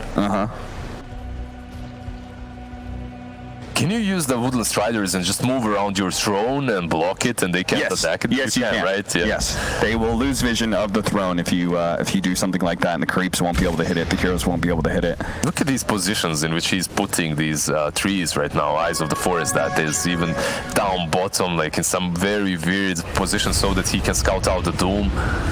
And they might just get him here with a meteor hammer following up Zayats. Pasha saves him for a moment. They do manage to get the Doom off on a Boxy, and Zayats is saved. He had no buyback. Crucial that Pasha gets there in time. Great play by Na'Vi. You would think that wasting that Doom is going to be really bad for Na'Vi, but they do have the refresher on him, so because of that, they're fine. They just throw Doom and survive. 3 also buying that E-Blade. I think I saw one. Nah, Oracle didn't go for it. You see Lifestealer, he's like, damn it all. He's like hitting neutrals. Like, where's that item? They start. He's gonna get caught here. Split Earth from the low ground. There's a high ground ward, and this time around there is no Pasha to be able to save you. A buyback could be forced here. As a Morphling with an Apex. No, you 682 base damage. You don't push, you don't force buyback, you go back into the pit. You get another Aghanim that you can't use anymore. Yeah, just leave the Aghanim on the ground. Yeah. Can you sell the Aghanim Scepter? I feel like you can. Just like the cheese. Yeah, it has a gold cost. Or maybe not. Does it? I have no clue. Never sold it. I was never that rich. He's trying. He's trying. No, it's not possible. Apparently not. Yeah. But this is the time for them to push. You have this Morphling with what, 700 base damage? You just hide the Aghanim's Blessing. Don't let them find it. I love the spot that he chose on the left side of the map there. No one is gonna go there ever. Yeah, forget your fountain. The courier might be able to get in there, you know? All right, Mickey. Waiting for his opportunity. It's 76 minutes in. Liquid. Just one little building stands between them and Megas. Megas isn't even the end of the game for sure, but Mickey, he's going to go for it now. Drop it down the buildings while Boxy makes the initiation. Pasha getting a little bit low. Here comes Coinfi. He's going to be able to jump onto the Doom. They've taken the Megas. Now they're going to get out. Na'Vi, they're like, fine, we're not even going to buy back on Lifestealer.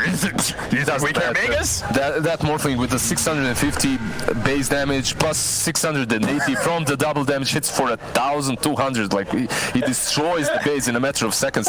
He even waveformed back into the static storm. This guy doesn't care at all any longer.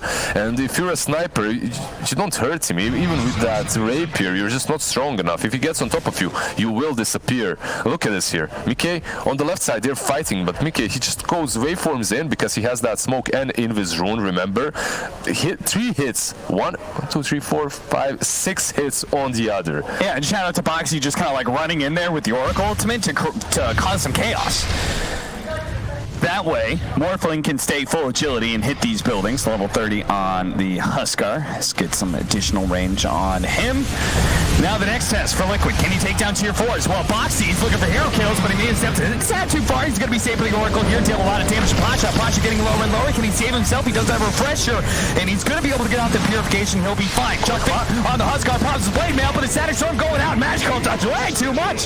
Oh dear, they just lost 2. Magical actually popping his passive, the active, and shot the Leshrac there to be able to finish him off with that kill. Very interesting for Koikwa to go that deep afterwards. Like, there was no necessity. I guess he wanted to force him to hit him, right? Yeah. With the blade mail. Yeah. That was the plan, but it didn't really work. And look at Taiga creating his little path. Does you shall not pass. You really shouldn't. Does our sniper have he has a lifesteal of some kind, right? Are there 3 items on tier 5? They don't have 3 items still, right? Yeah, they're still missing one. Well, I mean, Lifestealer was hunting for it, and then he got caught, right? So I hope they haven't forgot about that. It's the most exciting part of the game for me right now. I think they've forgotten. Like, they would go to the woods to try and find that. Right? They're not far. Oh, yeah, for sure. Dude, there's a chance you can get an 80% primary attribute. You're going for it. I'm losing track of what all these couriers are up to. Oh, there we go. Hey, Stitch and Desolator. All right. Plus 100 damage, minus 12 armor for 15 seconds. If you want to, are you going to give that to your sniper? Or are you going to hit people yourself with the Desolator, and then your sniper's just going to get the benefit of the minus armor? I think I like that idea more. Are scanning. It's not too bad on the Lifestealer as well. He's always in the middle of the fray, right? He's attacking heroes. He's the meat shield, so he's going to apply that. Oh, Liquid. They know they're coming from the outpost, and Mickey's going to find the opportunity. Quickly chopping out Ilyas. Down for 2 minutes, and Navi are like, well, can't get the outpost. Get out of here, boys. He does manage to get out in the end. They don't have any BKB piercing abilities. You totally get, by the way, why they were trying to go for that outpost. They're close to 30s. They need the extra experience. Well, they're still far away.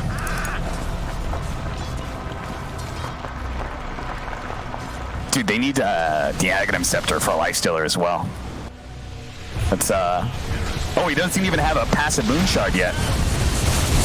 There's a lot of items. Get double Divine Rapier on the sniper. This Courier.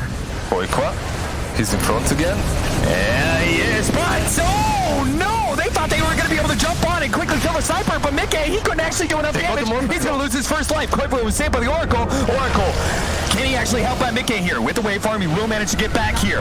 Courier actually dying to do have the overgrowth, locking down these two heroes. There is going to be the head of the grave. They're going to go for the sniper once again. Mickey, though, is going to be safe. They pop the ultimate. Already an Angel helping them. Angel, but they do have to stun out on a magical man. Nobody's dead. Double Divine Rapier on the ground. Buyback sounds. Koifa and Boxy going to be able to bring down Crystallize as well. Koifa on the front line just doesn't give a damn. What about the Divine Rapier's magical? You have no damage. Now it's going to be targeted by Koifa. Pick up the survivors. He's dead again, and that's it. The throne is set. Liquid will take game one. And in one fashion, finally they managed to take this game that lasted 81 minutes. All neutral items were picked up. Apex and that infusion rune definitely helping out Mickey quite a lot. This is your Liquid from now on. Just wait 70-minute mark so that we can get all level 30s and so that we can get those Apexes and those fusion runes, then we can end the game. As we started this series talking about how these two teams knew each other quite well. They have a lot of time together, scrimming and whatnot. You could see Insania and Magical just having a good heart to laugh about that game, yelling back and forth at each other.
5 seconds remaining. Team Liquid's turn to ban.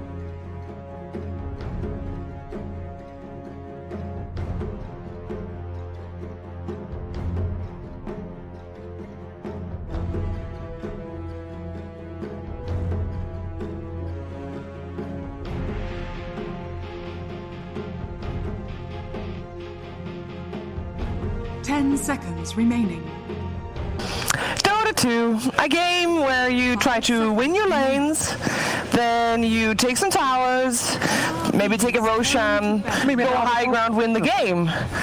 Easy game, very simple, but not for these two teams. It seems to be a bit of a struggle. Even easier than that, Sheaves. You just wait and see which team gets the apex, and they're gonna win. Oh, well, I'm not sure if we're gonna make it to 17 minutes this time around. Jeez. I love how Assault, like, I don't understand. The teams are having so much fun. They're like swearing at each other with smiles on their face, and the community's just like, God damn it, I support you. This was such an epic game, but Guys, it's Navi, Liquid, Game 2, DreamLeague Season 13, elimination on the line, and it's Liquid that is one game up. Let's find out what's going to happen here in Game 2.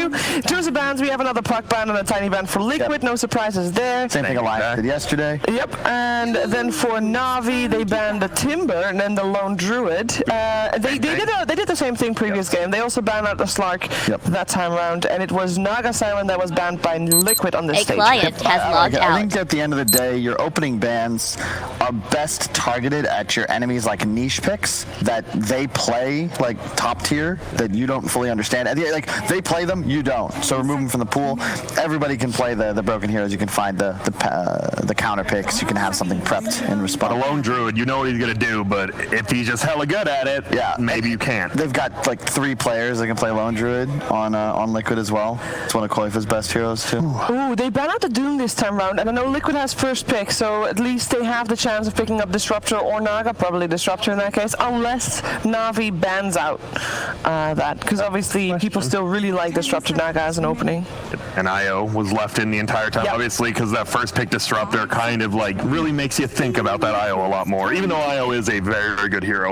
I think you Wisp here if you're Liquid with Naga out of the pool. Yeah, if they're comfortable with it for sure. Or you just take the first pick Disruptor if you do want it. Man. Even with Naga in the pool. Tree was really effective in that game. I know it. Yeah. It's just it's because of the AoE. I think it helps them secure their team fight. It's an incredible laner.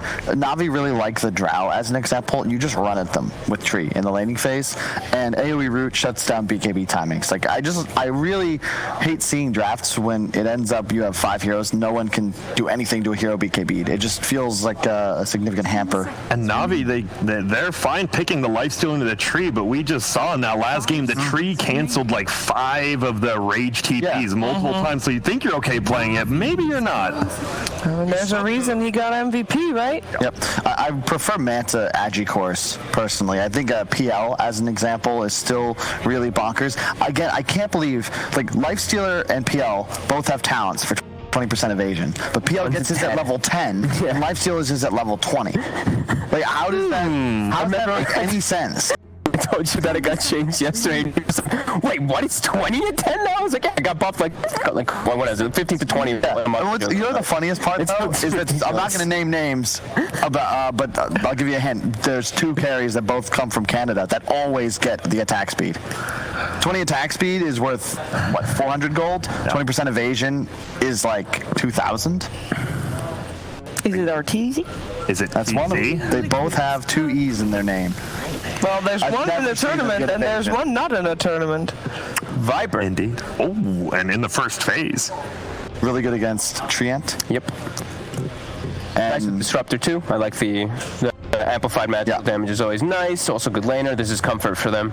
Yep. You need one of 2 things with Viper, either global mobility or like really good catch, because it's an incredibly slow hero that you want to play around, but he doesn't really have the tools to do that himself. I also think Magical is one of the better Vipers and just in general good hero.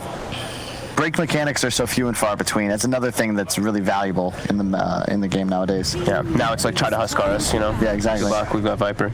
They're gonna run it back. They like the way it worked, and it's also very flexible. And it's great with the tree. So nice. I love Lesh Tree. You just natural AoE, right? Big too, big AoE. Leshrat and tower push, right? Like on one side you have Navi, sure you can sit behind a Viper, but this Leshrat can just solo kill your tower every time. It was really funny. We were talking with Blitz like in the green room, and he was saying like, yeah, we didn't plan on having Boxy play Lesh, but he was like, yeah, sure. We were just joking because every Han player can play Lesh because it's really busted back then. Good old torture. Like whenever I see them first speed, I assume it's Mickey, but like Blitz said, hey, if you can play, because it was a free morph game. Well, it was an 80-minute game, but you know, the more it's just super funny because you think of all the offlaners that just end up with the Lesh once in a while, like Moon Meander, Psy, all Han players. Yeah, it is. I mean, it is extremely true. Yeah. Same with we talk about Tiny too, because that was another like Pebbles, man. And the morph this time. Drow Liquid. I think that's very smart. You already see a Viper, and that's just one of those Navi heroes that I never want to play against. How do we feel about just the sniper in general last game? Going away a little from the draft. It worked. I mean, they didn't win, but like it looked good. I don't think there's anything to really break down about that game. Like what the teams don't know what happened. How are we supposed to? It's because you're one of the smartest people I know, Kyle. It's an honor to sit here with you. You have amnesia. You only remember like 3 people at once. Oh yeah, Fog, you're one of the smartest people. I'm just kidding. Whatever. We got Liquid banning out the Lifestealer as well, so a lot of cores being targeted. And as Kyle said, it's the specified. Like, you know, Crystallized, that's like a most spammed hero. I have a question though. Why doesn't anybody ban out Slark? I thought Slark was a lot better than all of those. Well, Lesh is already pretty decent. Lesh can be pretty good versus it. Your damage just persists through it. And Viper Disruptor is very good against Slark. But what then about PL? Everybody was raving about Slark and PL, and they're ignored at the moment. Fogged, I'll let you take this one. Yeah, Lich is also completely ignored too. These two that were super popular. But why? It's a great question. But why? Yeah, I guess you're the analyst, Kyle. He's gonna answer, Kyle. I have a feeling. I love how Dota speaks for itself. I think teams started to find. I wouldn't say like absolute solutions, but I think they've started to find heroes that can work really well versus like the Underlord in particular. That PL was a big example. I need a second to gain my get my composure from. As the tournament goes on, right? You always talk about there's always metas inside the tournament. You see Slark 10 games in a row, you're going to finally learn something about the hero. Yeah, but PL's banned anyway. Since they have Viper this time around, it kind of makes sense. Like, Viper can work versus it, but it's annoying. Also, Disruptor kind of same is like, I guess still an obnoxious hero. The conversation that they might have been having is whether they would pick PL or ban PL, and they ended up banning it. Yeah, just get rid of it. I can see that. Hey, you just take your next support here. What are you liking? It's hard to say. The reason Lesh Tree is such a cool opener is because you really give nothing away. The Lesh could be pretty much anywhere. I like Shaker. It's another really mobile hero, and it helps set up kills for Viper. You need lockdown with the hero, and it's one of those mids that you can kill with, but if you aren't able to, like, Viper wants to pressure his opponent. If you can't do that, if the other team is the one with the roaming 4, you don't really feel like the same hero any longer. I think I like Rubik for Liquid if they would like to play it. It's first Viper and Earthshaker. That's true. It looks pretty great. I mean, you don't really, for stealing Nether Toxin, even? Because I've seen Vipers just skip their ult and go it's Nether Toxin. Absolutely, that's what you want. That's just farm waves, You break the Viper, too. You break Corrosive Skin, you break Enchant, you break Aftershock and Earthshaker if he blinks into Shot Echo. They're going to run it back. They're just going to throw it. It worked last game. I mean, it is not the greatest Huskar. You're probably not Huskar. I feel that's the one hero you might be changing here. But that's the combo, though. Oracle Huskar has been the combo for forever. There's other ones. I think it's also one of the few answers, perhaps, to Disruptor, right? Because you can't swap it. You can't get them out of it, but you could just put your ult on them and try and heal them through.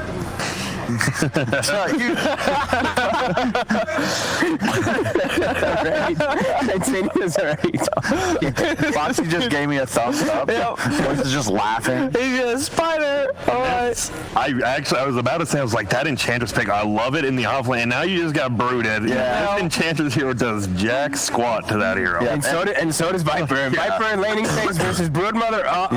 These nerds, man. Liquid first game, Huskar second game, Brood. Like, what? You got to be right. I mean, they are the team that does it, right? They used to. They were the team that friggin' first phased Brood. Yeah. Like, you got to be ready for it. This is such a good Broodmother. It really is. The supports don't do anything. But guys, Let me be Twitch chat. There's an Earthshaker.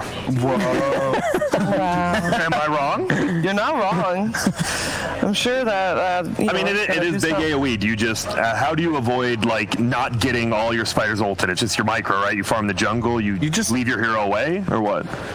I mean, you just play good, right? You micro it, or you just, I don't know. Hey, just don't let him dunk you standing on your spiders. You just play good. Maintain a little bit of separation. it's more so. It's about like what this hero does in the laning. It makes a disaster of your lanes. Like Earthshaker, like you're not going to be able to fix your lanes that much as a shaker unless you put it like directly against the broodmate, which is the weird. I wouldn't like that anyway. You could do that. At this point, like the problem is that right now your two cores are just garbage against Brood, right? Yeah, I think you need to make Enchantress a support and Shaker core, because otherwise you're just in this position where as soon as Coifa's like up and running, whether he goes like the Diffusal or the Orchid build, you just take over the map, and these two supports just effectively go, oh well, Brood's here, I guess I'll run away. Like you remember there was some match Liquid played like a couple of years ago where it was like 8 minutes in, and the enemy had like Coddle Disruptor supports, and Mind Control was like diving tier 3s, just chasing the Coddle. Yeah. He couldn't do anything. Literally nothing. I know, like the other day we saw like Beastmaster versus that Broodmother was pretty strong. I thought that was actually quite good. And now it's also a Pango. The Roar actually looks really nice. It's good in the lane versus the Broodmother too. I see them banning the Abaddon. But there is an Oracle. That's the one thing that it's like Oracle, that strong Dispel versus the Roar would be pretty annoying. But I will say I think Beast is still the best counter. Liquid did it, so too. Or Enigma did it yesterday, lost to the Brood anyway. But like, what do you do as a game then? Your hardest carry would be a Viper? Are you okay with that? Sure. Oh yeah. You put the Disruptor mid? That sounds disastrous. Honestly, for anyone but the Brood, I'm like, the Spider is pretty terrifying. Would you have been okay if you're like tied up in the corner and Sam shows up with a little sword to go up against Sheila? Would you feel good about that? No. But you still won. Like he saves the day. Like you just hope for the best. Oh, do you mean Sam from Lord of the Rings? I think you meant Bulba.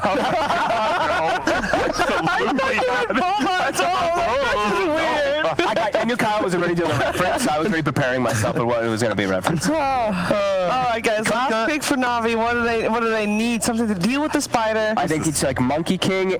Like I don't even know if that's even good anymore. Is TA? You could TA as well. It's weird, but later in you start one-shotting spiders and side-laning them. It's either I actually like TA the most. Magical. Exactly, and it kind of gives them that ability to. It'll still be dark. Maybe you just built the Viper differently against the Brood. I have to see who's playing what. We can't because our monitor here died. So we gotta have to wait and see. It has to be Core Shaker. You put Core Shaker against Brood, try and impact his laning phase. At a point, like you do just hunt him throughout the game. Na'Vi need to not lose by 20 minutes, 25 minutes. Liquid, in theory, can get an axe timing on Brood and just have total map control. His laning phase could be real rough for Na'Vi. Yeah, I think Liquid's lanes look so damn strong. And they won all. But who are you guys kidding? Doesn't matter if Liquid can get a lead. Meme or not, you're not wrong. They really have problems ending the game. Yeah, so let's find out if their draft solves that problem this time around. It is game 2. It's Na'Vi versus Liquid, and it's Capitalist and Lizard.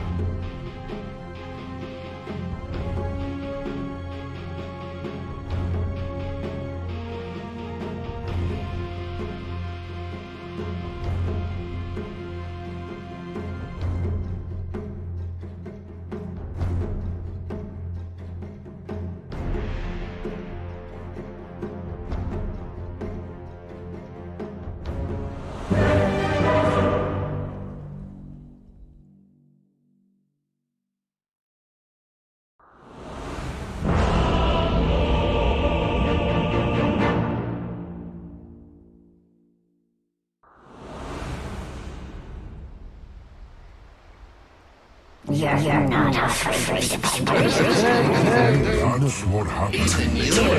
Prepare for battle. But you didn't. I want to die. Well, it was an exciting game one that drew out for a very, very long time. But here we are in game two, where I'm expecting a swifter climax, Lizard, because we've got a filthy broodmother pick on the side of Liquid. But did you see that intro, by the way? That small little clip? They had Spider-Man suits. There it is. They're Spider Boys. Yeah. I actually like the shaker on the side of Na'Vi, but I'm not so certain in Magical. It's Magical going to be playing it, I suppose. And he on mid... Okay, Crystallize. Okay. Cuts down the tree and he'll be fine. No first blood here. Is it though, or is he going to be top? I'm wondering if he's going to be still playing the Viper and they just put Pasha on that mid lane. I think he's a bit more experienced. Top lane we have Zats right now. It's going to be your position for a Disruptor. I'm not super surprised that they put the Shaker mid because it's much stronger, right? Yeah. You don't have anything else to play against that Brood, and if they picked a midder, like panel suggested, such TA, they would really have a bad lineup overall. Yeah, they just would not. We see so many of these games going to late.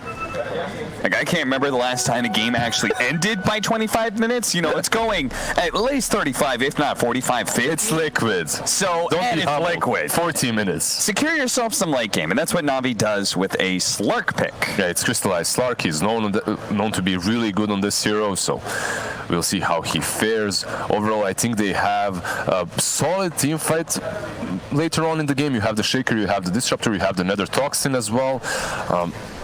You should be fine. It is Magical, after all, playing that Shaker mid versus Koikwa. This lane, the problem here is Magical should be fine. The thing is, this player has a hero puddle, not a hero pool. He's well known in the CIS scene to have a limited amount of heroes that he can play really well. And I'm not so sure if Shaker is one of those heroes, because it's not your casual mid hero. It used to be popular, but long time ago. They're going to turn things around here on Pasha, who got just a little bit far forward on the Viper. Someone else who might be a bit uncomfortable on his hero for his role, trying to make that Viper into a 3 position. This is so good from Liquid, the way they set up their lanes. Tango is just creep skipping on the bottom lane. He will find experience on his own. Shouldn't have any problems versus Ilias. On the top lane, Tri-Lane should at least crush Viper and Disruptor. And Viper is dying again. Okay, he TP back and immediately dies.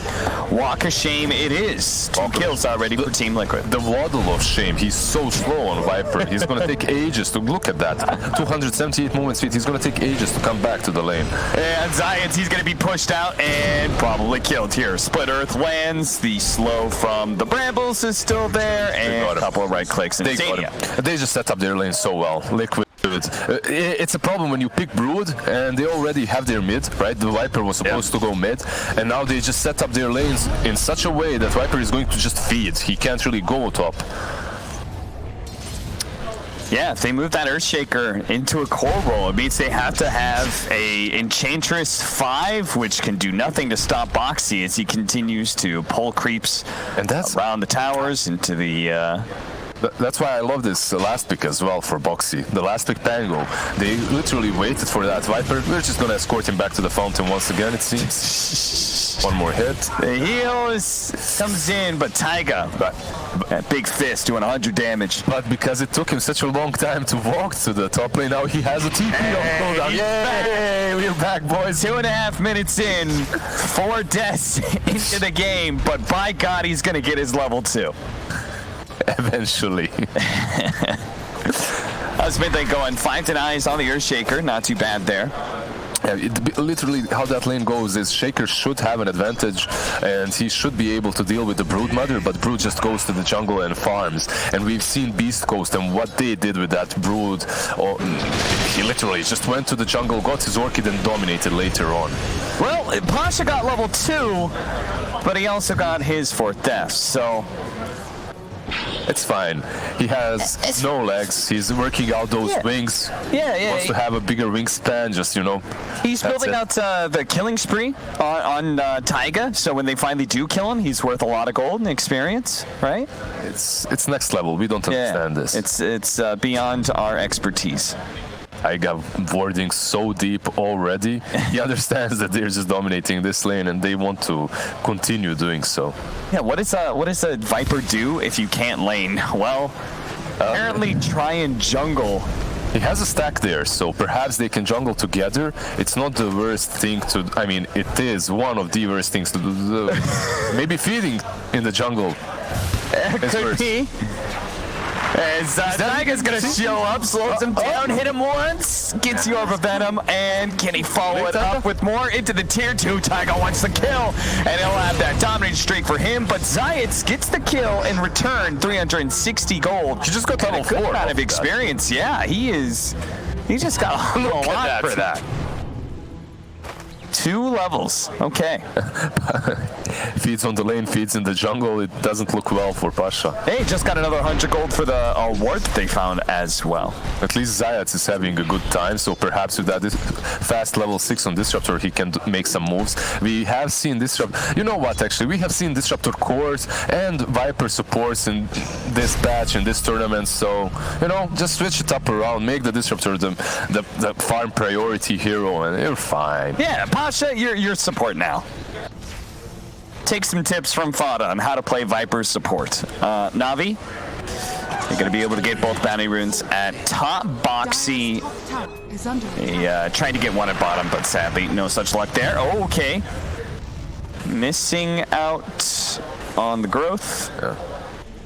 Bramble Maze from... Oh, Taiga. And Zayats, the kinetic field separating them just a little bit, but there is going to be one more nuke coming out from Vincere. Is that enough? It is.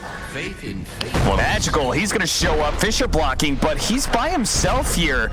So just trying to run down these heroes. Pasha's showing up, but he's too slow to actually catch anybody. This is actually such a bad rotation from him as well, because he's leaving Brood unchecked. I think he needs to continue pressuring this Koikwa. Top lane is lost.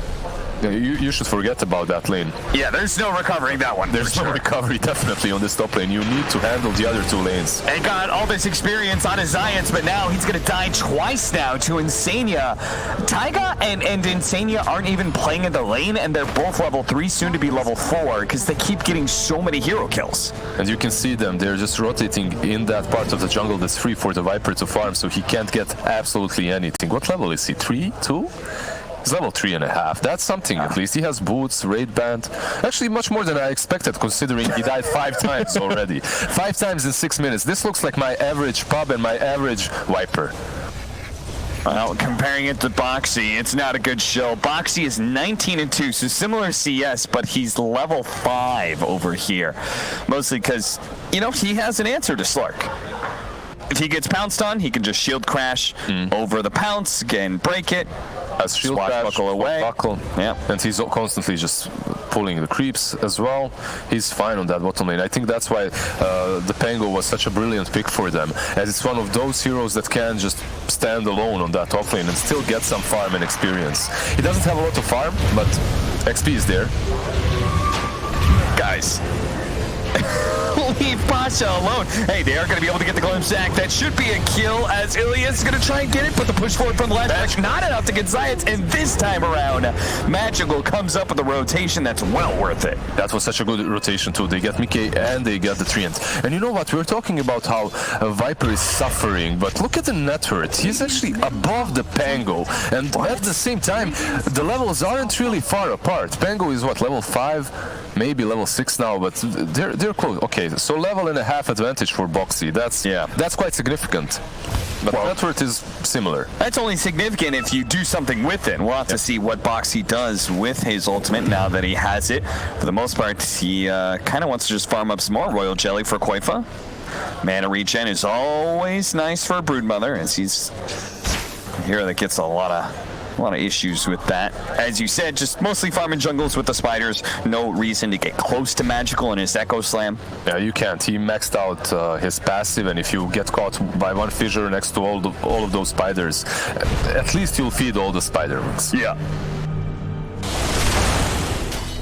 Crystallize, he is free farming at the end of the day, and this is the Slark. He's going to be the biggest hero in the late game, so there is plenty of silver linings here for Navi. Just because we keep on watching Pasha die doesn't mean that Navi are fine. There's always a point. There's always a point in the game in which you're beating a dead horse, right? And that's what happened to Pasha. At some given point, maybe if they rotated somewhere else, it would have been even better for them, because Viper, he already doesn't have a game. If you kill him again, you get what, 100 gold for it? Yeah. It's just not amazing. Let's do something else. Let's try and kill Bo3 here, but he does manage to get off the Rolling Thunder, stopping the glimpse from taking effect. He's going to bounce off the walls here and then bounce on out of here. Seeing as they already used the glimpse, he doesn't have to worry about that. And he's home, scot-free.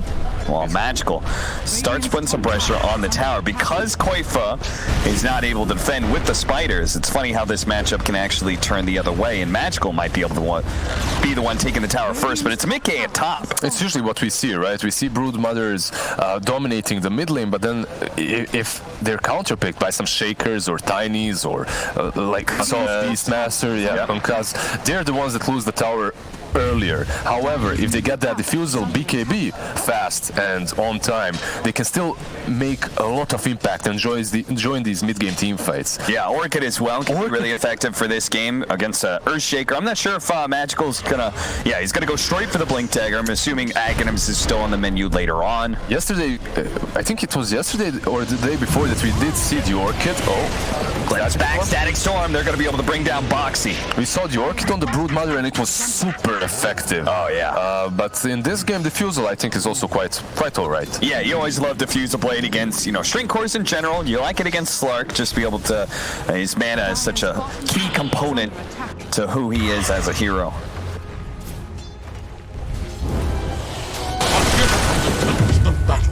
Crystallize also working towards that Diffusal. Found an Arcane Ring. Looks like we did split the outpost and split the bounty runes as well, as I believe. Magical just 400 away from the Blink Dagger, while Diffuse Blade is almost here for Koifa. Actually surprised he's going for that Blink Dagger. I'm a big fan of Aghanim's on that core Shaker. Oh, almost enough. Bo3, no untouchable just yet on this Enchantress, so he may still have a chance to be able to get the kill, but the heal is just too much. Bo3 tries to get him with Swashbuckle, and he does get it this time around. And Bo3 is one of those great Pango players that always has a pretty decent impact in these games. He's going for utility this time around. He has around, double stun just to get him a little bit of distance away from this Brood Mother. And you could see the way Koifa was playing that. Koifa, obviously an experienced Brood Mother player. He moves only the hero onto Magical while he's farming with the Spiderlings. He doesn't want to give this Earthshaker a chance to use that Echo properly. Yeah, and Insatiable Hunger's a very low cooldown, so you could just pop it kind of whenever you want. You don't necessarily have to get a kill, just put some pressure on them, see what happens. Especially when you have a couple of clarities, that Soul Ring as well, the mana isn't really an issue, so it's fine. Just pressure him a little bit and make him go back. So the Blink Dagger is online. How do you want Na'Vi to set this up? Do you want someone to like run into mid and smoke Magical? Are you okay just to chill out for now? I think if he shows that Blink, it's going to be bad. But if he keeps the courier behind the tower, Brood Mother comes mid and then he sends it to himself, it could be really good. It could be super effective. But with this Haste Rune, perhaps they can even rotate with it instantly. There's a smoke with Ilias. There you go. Okay, now we got to go for the Brood Mother in the jungle. We got to go for one of the side lanes. They don't have any vision in the jungle. That's the thing. Yeah. Now, and you can see that Koifa is very careful, and he's scanning. He understands exactly what they're planning to. Yeah, I mean, Magical hasn't left the lane. He's always been showing himself this entire time. Why is he missing now? Well, exactly. He's probably got a good idea of that, and they are going to be able to find that ward on the high ground. They try and get a vision of that medium camp that's so often farmed by mid laners, but Koifa, again, has these spidey senses to know not to be there. I think that's a small mistake maybe from Na'Vi, the way they smoked, because it's so obvious. It's a core shaker. One of the problems of a core shaker is if he's not on the lane, you know that he's making a move somewhere. He's not farming the jungle. There's no reason for him to do that, especially around this 12-minute mark. Glimpse back onto the Treant Protector. Finally, Pasha is like, you bullied me throughout my childhood. And now, I mean, he's still ahead of the Pango. He's going to have a decent recovery in this game. Bottom lane, Mickey. He already took the offlane tower, and now he looks to take the safe lane of Na'Vi with that maxed out Diabolic Edict and the early Boots of Travel. That is something that Na'Vi are going to be really worried about. Against a Brood Mother and a Leshrac, all semblance of map control is going to be out the window unless they can fight them in soon. Yeah, and they need map control. They need to make the Slark and Shaker work, right? And they won't be able to do so if there's no vision on the map. And right now there isn't any. Shaker didn't really manage to make anything with that 2 minutes rotation. He just went back to the mid lane, and maybe now he can rotate back bottom. He still has that haste rune. Na'Vi do trade safe lane towers here, but with Liquid being a bit faster, they have a chance to make a move down here. But Magical, he's here to run in front of him. He's going to be able to jump on top of Insania. Double hit from the Enchant Totem. Makes an easy kill. Glimpse back on a Mickey as well, but he found an Invis rune. He has travels, and the Invis rune is very difficult to take down, to catch. So that haste and Blink Dagger reveal is on a position 5, so not really the best way to use a core Shaker so far, but he's farmed really well. They have pressured this mid tier 1. They haven't lost the mid to the Brood at all, but I'm worried for them. Koikwa has almost 8,000 net worth. The Diffusal Medallion is there. He's moving towards the BKB. I don't think he even needs to fight before the BKB. Once he has it though, it's go time. Yeah, you fight with that and fight with the jump into Boxy, instant Echo Slam, the overgrowth out from Taiga's trying to slow down the damage, but it's not enough. That's much better. Moving towards that top lane, following up with the pounce from the Slark.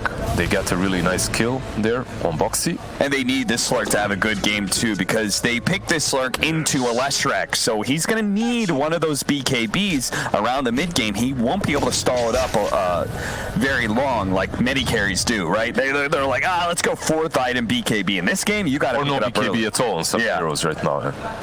He needs to get it very, very soon. I don't think he can go for something like an Aghanim's. You're also playing versus a Brood Mother. You need to get it. Yeah, there you have it. 2nd item BKB is on the docket for him after the diffuse blade. I love the clumsy net on Slark, by the way. I talked about the clumsy net on Lesh. I think it's one of the great items on Leshrac to get early on, but on Slark it's almost just as good, if not even better. Look at that. Good setup by Insania. He puts the Q onto Boxy, and then Boxy, just chases down the Viper. Eventually, they get that big nuke. It wasn't really needed too much. Insania, when he started playing, Oracle was one of his most played heroes on position 5. He would literally be in every single pop of mine, and he would narrate everything that he is doing. Sag Storm, okay, that's going to kill a lot of creeps and a lot of spiders, but is he going to win the fight? Don't think so, because Boxy, he's on top of Disruptor. Koifa going to join him for the kill. Meteor Hammer to finish off the tier 1, and Liquid are in full-on blitz mode. They are running over Na'Vi. They got that Pupil's Gift as well on Brood Mother. It's really good because Brood Mother is one of those heroes that's a little bit on the squishier side. She's an edgy hero, and Pupil's Gift definitely works super well for her. This would be a massive kill. They can get it. Mickey's low on mana. Crystallize not able to catch up, though. Fortunately, wasn't able to pop the Dark Pact before the Yules. I think that Static Storm usage is really telling about Na'Vi and their strategy in this particular match. They just want to delay until the Slark is online. Perhaps Aghanim is completed on that Shaker. Also, one big problem for them is this Viper. Even though he did recover, he almost has the same net worth as Shaker, which is concerning a little bit. He's still a hero that needs to be in front. He needs to be tanky. He needs to have more items. He needs to bring this utility when he's played from the offlane. Philosopher Stone for Pasha. That'll help them. A bit BKB now complete on Koifa, though. It's go time. Yeah. It's going to be go time for a long time for Liquid. And Na'Vi, as you said, just trying to not concede too many towers too early. Just stall this game out until a point they have the BKB on Slark, then they can fight back. I love the 3rd item, Aghanims on Koikwa as well. I think many players make a mistake of rushing that Aghanims a bit too soon, and then you're pretty much useless for 5 minutes until you get Diffusal BKB. This way, you're very useful with the BKB with Diffusal, and you can rotate across the map later on with Axe. Stadia. He's going to get the ultimate off on himself. Crystallize is going to stick with him, though. Koifa slowed down by the Viper Strike as well. He is going to be helped out by the Purge there, and Insania heals up to full, so nobody dying on the side of Liquid. Sadly for Crystallize, I believe he just lost his Diffusal. It wasn't there on cooldown. It needed a couple of seconds. They found Taiga, though. He slipped out of the trees right in front of Na'Vi. this game is looking much better for Navi than I thought it would. They don't have solutions to some heroes. They try to go on the Enchantress, but Broodmother, he doesn't want to use the BKB, right? Koikwa doesn't want to waste that BKB for a position 5 kill, and because of that, then just heals up. You can't hit her. Top that, the Untouchable going through the Magic Community, BKB, it's just a nuisance. So better not to commit at all. Just back up. There's the Yule Scepter from Zayats. Not trying to rush the Aghanim's. Wants that setup item first. Dire's bottom tower is under attack. Pupil's Gift for Viper. That's actually a pretty good one. Any agility hero is pretty happy with the Pupil's Gifts. You just mentioned the Yules on Disruptor. I think it's one of the best items to get early on a position 4 Disruptor. On 5 you don't have the space for it, so you need to rush the Aghanims if you're going for it even. Right. Boxy, once again, they're going to do that combo with the Oracle, keeping Magical in place. They're going to pop the Echo Slam instantly to try and stun and stall Boxy long enough so he can blink away, and he does so. But is the rest of his team going to get caught? They do manage to get the net onto Crystallize here. The pounce up. He also has the Shadow Dance. So he needs to be able to just stall until his pounce is back up online. Managed to cut through the trees. Shadow Dance. Oh, hit by the Rolling Thunder. Stalled up. And now the pounce. It's up, but he's surrounded by too many heroes. All of Liquid. There are just way too many AoE spells on the side of Liquid for this Slark to survive without a BKB. He needs to get it as soon as possible, or he will continue falling like this.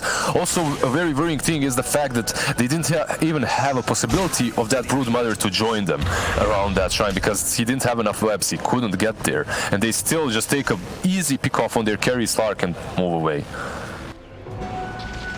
8-13. I like your point about the Aghanim Scepter as well because of the Leshrac and Pango, right? You don't have to worry about the side lanes at all. You just wait, you get the things that you need to make yourself useful in that mid game, around mid, make your team play around you, and after that you get the Aghanims and you're able to pretty much be anywhere on the map in a matter of seconds. Yeah, your team will push out the side lanes for you and then move into that mid lane, ready to fight. In the meantime, they can build up more and more of a net worth lead. There's the Yules for the Disruptor. Not sure if that changes too much though. It helps him out to go in some solo pick-off actions with like maybe Slark or Shaker, because it's easier to pick off targets. It's also easier to set up that Static Storm. Obviously, it's a dispel on yourself if you get initiated on, but that's not the main use of a Yules on this chapter, because if you're getting initiated on, you're pretty much dead afterwards anyway.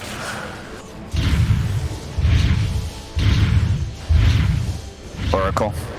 Pick up the... Don't you have a GPM talent at 10? Am I crazy? Boxy, Rolling Thunder bouncing around, is going to be able to hit the Viper a few times. Actually nets him up to keep him stunned. And those stuns leading to a Static Storm. Crystallize is going to be able to fight back here. But the silence isn't good enough. There's no damage to bring down Boxy or Koitva here, so... move it back. If that Viper had a better laning stage, perhaps he would already have that Force Staff there, and that doesn't happen. But that's a problem with the Viper. He doesn't have any mobility spells built in, and you need him to be strong off of that laning stage. I think Liquid read that perfectly well and set up that tri-lane on top lane to make use of his immobility on that. It's under attack. Aghanim Scepter for the Earthshaker. So... GG. And some more mobility moving around. They're going to get a Tinker Ward to be able to spot the Treant Protector in these trees. As once again, Liquid are doing something very similar with their tree. Just he's off on an island, pushing in lane. Mid lane is where the action's going to be as Boxy tries to get a little bit closer with the shield crash. See if they can finish off Zayats. Zayats out of the webs until another web spawns so the spiders can pursue the kill. They'll get it too. They'll give up a lot of spiders, but Ilias also TPs there, tries to mech him, but it's just not good enough. And you could see that he almost managed to save himself with that Yules, but it just isn't good enough. Disruptor is sort of a hero that has to be in perfect positioning. If you get caught, if you get clipped, you're just gone. Any spider lineup is going to look to do an early Roshan. Taiga is wasting a lot of Magical's time because they are taking Roshan, like you just mentioned, and he's not there. He's not ready to even go. It seems like they don't know about it until maybe it's too late. They see one spider outside of the pit. They're gonna come forward now. Magical thinking about it. How close is Roshan? Only at half HP. They've got plenty of time to work with. Dark Pact is gonna remove the stun. Crystallize is gonna turn. Nope, he goes back up into the high ground. They've got time to work with here. Let's let that Slark heal back up. Liquid won't be able to all-in commit to Roshan just yet. It's not an easy Shaker game because of one more thing.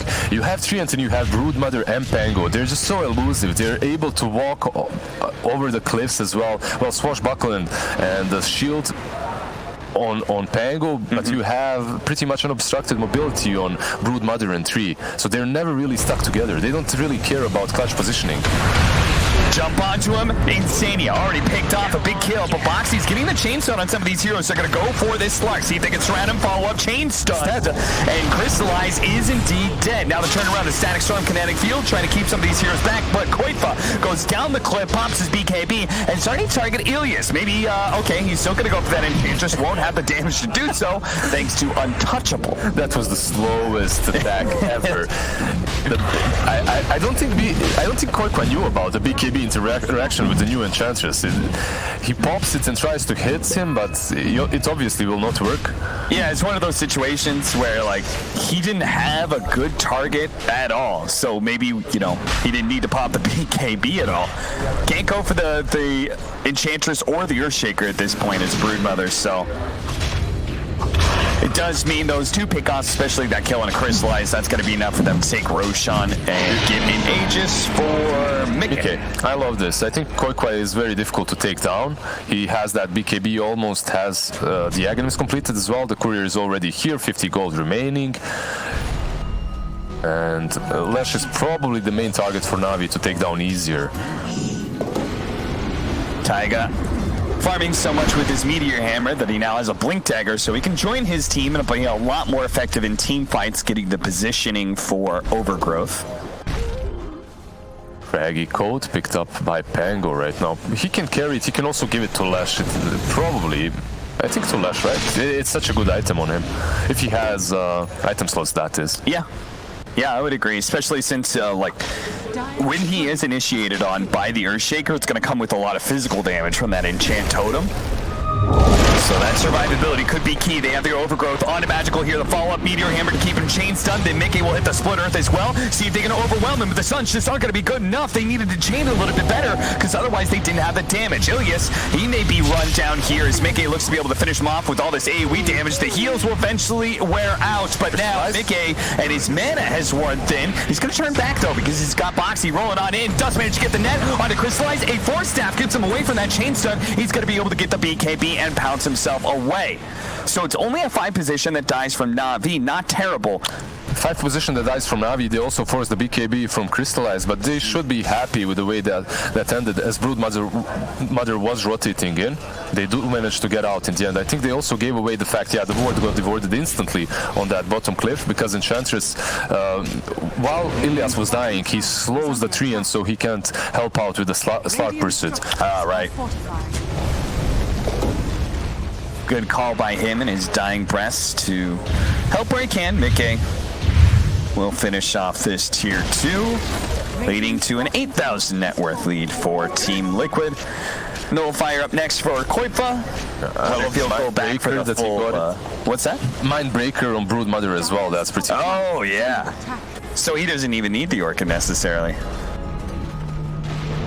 Radiant's middle tower is under attack. This is really difficult for Magical to do. Usually you want to be the Shaker that's just super elusive, hiding in the trees, waiting for someone to outpush. But in a game such as this one, you're playing versus a Treant, right? And he can be there in those same trees, and if he finds you, you're most likely just dead. Especially since, like, your mobility also plays into your strength, where, hey, they're going to run out of stuns and I'll still be able to jump away, but they have so many chain stuns, Overgrowth, Rolling Thunder with the net, which is like 5 seconds to disable. Once you roll on him, then net him, and then just keep stunning him. Then you've got the follow-up of the stun from the Leshrac, and then you've got the Q from the Oracle. Like, those are all good lockdown abilities for an Earthshaker. Yeah, that net is super. Oh, he gets out. Science's life flashes before his eyes as he barely gets away from a split earth stun. Telescope. It's pretty decent on Oracle. Not really perfect for Liquid as a team, but on Oracle it's pretty good. Helps you out with false promise, obviously. You know, since you're able to scan a little bit more often, which I think for the most part Liquid has a good idea where Na'Vi is, since they're able to play on Na'Vi's side of the map at all times, but it couldn't hurt. Speaking of vision, I think Taiga's going to roll up with an Aghanim Scepter third item if this game draws out. Another Aghanim's being built in Crystallized as the Slark, who needs to be able to get to that back line, threaten the Oracle, so he's forced to use False Promise on himself. It would be perfect way of playing the team fights. If you are able to find the Oracle first, then your Disruptor can actually make use of that Static Storm properly in the team fight. Smoke breaks, but Boxy blinks the wrong way, and Na'Vi. Science team might fall here. The overgrowth out. Oh, they spot him. Science, Yellow Scepter, in a vain attempt to get away. Yeah, he didn't have a TP there. It was on 8 seconds cooldown, so look at this. Couldn't really get out. They get the kill. They show so many heroes at top. Na'Vi thinks they can push out bottom, but they've made a very fast rotation. Mickey TP's in on the Boots of Travel. The rest of the team is TPing onto the outpost. So Pasha is going to be a little bit surprised as Mickey pops out from behind, misses a split earth, though. Good for his staff as Pasha continues to man fight, but now the rest of the team of Liquid is here. They give him the tip as Pasha falls. But you could also see that Na'Vi retreated instantly. They don't have a Disruptor and they don't want to fight that fight. 4 versus 5 is really bad for them. Also, they used the scan on the outpost, and as soon as that scan turned red, they knew, Pasha, you're just gone. We're bailing. They're going to try and use the mobility of the Slark and the Earthshaker to push out the other lanes, but Liquid isn't going to give them the chance to do so. The Aegis may fade, but Mickey is still going to go for the high ground push. The backdoor protection is still up. He has the BKB as well now, and he has to do this. The tier 3 will fall so quickly. Just commit to it. See if they can open up those shrines, jump in, and we'll be able to kill some of the spiders here, and finally tier 3 falls. Liquid happy enough with that exchange. We'll start backing up. There's still the danger, though, of getting glimpsed. Zayats, he's going to go for it now. On to Mickey, followed up with the Fisher stun, try and get some impetus damage in. Crystallize can't challenge the Leshrac for long. He needs to be able to back up to the high ground and start regenning up. The net holding him in place. Na'Vi are basically just hoping they can keep Liquid within striking distance, but Liquid are finally able to disengage as the stuns run out. It's such a difficult game for Slark. Cap, he can't really initiate in. He can't go in without popping that BKB. He's also afraid of so many stuns that can go his way and just blow him up before he's able to use his ulti or the set BKB. You saw there, he tries to go on Lash, he drops to 50% in 2 seconds. And then he has 2 options, either go back or use BKB and his ulti. And using BKB and trying to commit for a kill, that's not going to work out so well, because then there's always the Oracle. There's Oracle, and if you use that BKB, you're also playing versus a Treant. It's a difficult situation. They need to find a way to smoke up and get on those backlines first.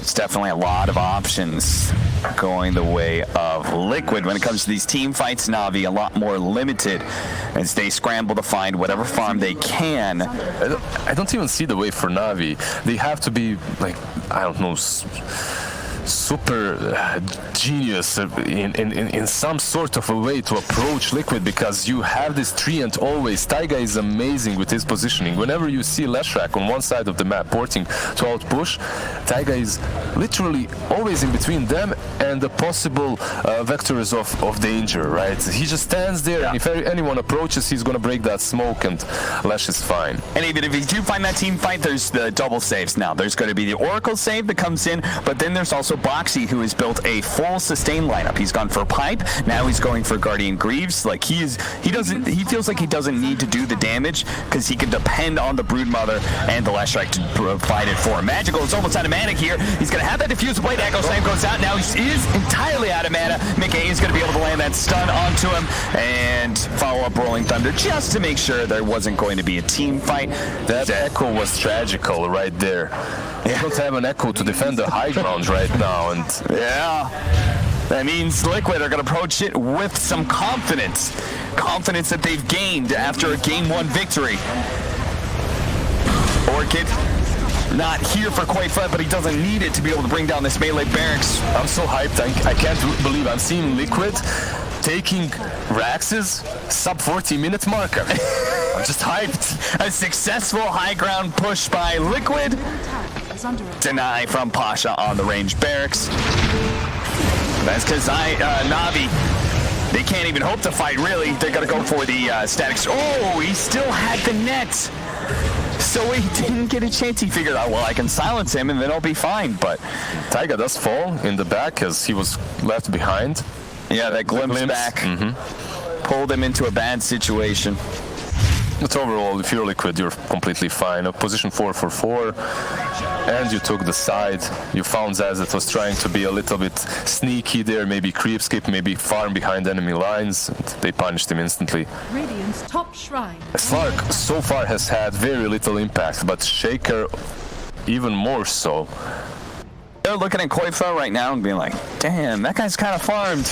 Just wait until he gets the full Bloodthorn. Yeah, it's just sitting in his backpack right now. He's waiting for the completed item before he sends it out. Yeah, you don't see this very often. A Bloodthorn is one of the most expensive items, if not the most. And it's just, he's just chilling in the base. I don't need this, guys. Yeah, healthy amount of net worth came their way after taking the, getting a pick off, then getting tier 3 Raxes. There's Roshan available for Liquid as well. And I think that's where Navi finally has to say enough is enough. We can't concede all of these objectives. We have to fight somewhere. We'll see whether or not they're able to do so, though, as they are still severely lacking in core items. There's 12k behind. I don't think it's even the items. It's the way they need to approach these fights. They need to initiate on this Oracle somehow. But for that to happen, they need to fight on the enemy side of the map. Their map is riddled with these webs, and there's just way too much map control coming from Liquid there. It is a very nasty combination. The Train Protector to be able to play front line and give you lots of vision and information, and then the Oracle to play the exact opposite, way in the back line and playing off of that vision that Tree provides. Then you've got some nice frontliners. Leshrac, Mickey, never afraid of running at the enemy. Usually what you do in a situation such as this one as a team, Aghanims on Disruptor is very big. This is go time. But to make use of this Aghanims, they need to create chaos in these fights. Someone needs to go and just look stupid. Go in, force some spells out, force some BKBs so that they can follow up afterwards. It's going to be Crystallized. He's going to jump onto the Leshrac, forcing the Eagle Scepter immediately into the Static Storm. So they're going to be able to catch on him. The Overgrowth, though, and they're trying to round the Rolling Thunder, trying to get some control. Magical, though, hits the extra to be able to finish off Mickey. That's going to be enough. Now Science hit by the Rolling Thunder. The follow-up, Koifa is going to try and chase down Science and will be able to do so, quickly eating him and turning him into babies. But Boxy backing up as both Pasha and Crystallized a little bit too scared to challenge just yet. They're going to wait for that Shadow Dance to wear out. Then they're going to strike again. Pasha, he's going to be left behind here as the rest of Navi fully retreats. They don't have... You're forced to buybacks here, so you're kind of fine with that. Mickey and Taiga bought back, but the only problem is they will take Rush afterwards, so that's the trade-off. Yeah, they should be able to at least. If you don't have a Static Storm, it's like, we can't really contest that Roshan anymore. But as you said, with the buybacks being used, they can play for the high ground defense. If they win that fight with an Aegis, if they bring down Mickey twice, no buyback for him, then all of a sudden they push out, they can take a bunch of objectives, and then that net worth could fall back to even. But the only problem is this is that second rush, right? And they will have Cheese on Broodmother, Aegis on Lesh, and the high ground push should be much easier for Navi. They don't, for Liquid obviously. Navi don't have Static Storm, they don't have Echo Slam as well to work with, so... Let's see, but it's Liquid. Maybe they'll go back, farm with the 70-minute mark. No need to be too rash. Secure that advantage. Liquid. Radiant's top tower is under attack. And it looks like they're not scared right now as we take a look at that team fight once again. Even if they did kill Mickey, him being able to buy back and Boots of Travel back into the fight kind of forces Navi to retreat at some point, and then it just becomes a game of who's going to get caught. And here it was Pasha. I think one buyback there was just enough. But when they get the buyback on Taiga and the Lash Slark can't really think about utilizing those stacks that he managed to accumulate during the fight. So it's definitely the right option. Pasha not going for the 90 damage because he's not right-clicking very often. Fortunately, Fisher is going to stop the chain stun here, and he will be able to turn around and get off that Viper Strike. Slowing him down enough. Okay, pounce in, pounce out. No slow down. Pasha still going to be rolled over by the Rolling Thunder. They're going to be able to get the chainstone on that Science as well. But Magical into the back line is going to be able to bring down Insania before the saves can come out. That means that Leshrac on his second life isn't going to be able to have that save unless Insania can get him fast enough. But he can. He doesn't have a TP. Boxy pulled back in off of the glimpse. They're surrounding his heroes with Mickey with the BKB. He's doing so much damage. They've killed Mickey. Oh no, or rather Magical, and Pasha's going to be taken out as well. As this damage from Mickey is too much for them to be able to handle. Yule Scepter on out. Koifa protecting Mickey. Pasha coming back in with a buyback as he starts laying out some damage. Mickey is dead. No buyback for him. Glimpse 2 minutes down. Glimpse back. Can they get him with the kinetic field? They do have it up. That means the Broodmother can't go anywhere. And Crystallizes back with the pounce. He's able to get him. Maybe catch more as well. So another pounce is up. Taiga trying to get away into the trees. He is laying more and more out. The pounce misses. Blink up in 5 seconds. And it looks like the team. Oh, they caught Insania Cell. He also bought back. Insania was trying to make his way back. He's going to TP home. Is that Fountain actually? Yeah. No, yeah, he can't get away. With the glimpse as well, he's just dead 100%. Lash is dead, Insania is dead. They can pressure the tier 2, perhaps even pressure the high ground if possible. It's only Pango and 3. I don't think they are capable of defending that. Gee, this is why Liquid forced it to 70 minutes plus. They wanted to build up the advantage. They don't throw it. Oh, no. Bounce. Boxy. Oh, flashes. Oh, he got the glimpse. From where? Oh, what a godly play. Look at that. Zayat's laid a ward inside the base and spotted Boxy. Sadly, he won't actually get the kill for his team as Boxy was able to get away. Close call twice in a row for him. Yeah, but such a great play still. Such a great play by Disruptor to get that glimpse over there. Okay, well, Taiga, he's going to force a hero back at least, pushing in that top lane. No, that was really good. Oh. Magical. Does he have detection? Oh, he does have detection. There you go. But he was on the wrong side of the trees. He's going to be jumping forward, but Taiga is just too fast. When you think about it, Boxy created so much space that they only just got to the high ground. And perhaps they will take this tower, maybe pressure even the Raxes. Let's see, Broodmother is up in 3 seconds. They need to take the tower. If they don't, Treant will just heal it up again. Right, that's enough, I believe. Yeah, they will go back afterwards. They also see the double damage rune on the top lane. The shrine is opened up. The bounty runes are there. Some words of ill omen from the panel, from Shiva specifically. Does it really matter if Liquid gets an advantage if they can't break that high ground? Liquid still hold 11k gold lead, and they still have a clear win condition. Buybacks were used on Na'Vi. They just win one fight here, and then Megas are probably theirs. But if they lose the fight with a static storm coming out, Rolling Thunder going to be able to watch out a lot of this damage, and there's going to be the save from the Oracle as well. Mickey should not be dying here, as they're throwing a lot at him, but now he's going to pop his BKB and turn. Look at all these heroes stuck up with Rolling Thunder. Rolling Thunder, and this is Boxy, bouncing around like a pinball, setting up all these heroes. He echo slams for once. He's still at the BKB going on. They're going to be able to glimpse back somebody here, but Pasha is going to be controlled up. 3 dead on the side of Na'Vi, one of whom does not have a buyback. 3 dead, but oh man, Boxy with that instant reaction. They use the Yule Static Storm onto the Lash, but don't fear, Boxy goes in, he sets everything up, then he goes into 3 of them, uses that net so that he stuns them once again after all is said and done, and easy defense by Liquid. Can Na'Vi hold in a 4 versus 5 here, especially since they don't have the Static Storm? No Static Storm up on Mickey as well. They're going to poke at him, try and steal a little bit of stats for the Slark. Any glimpses? No.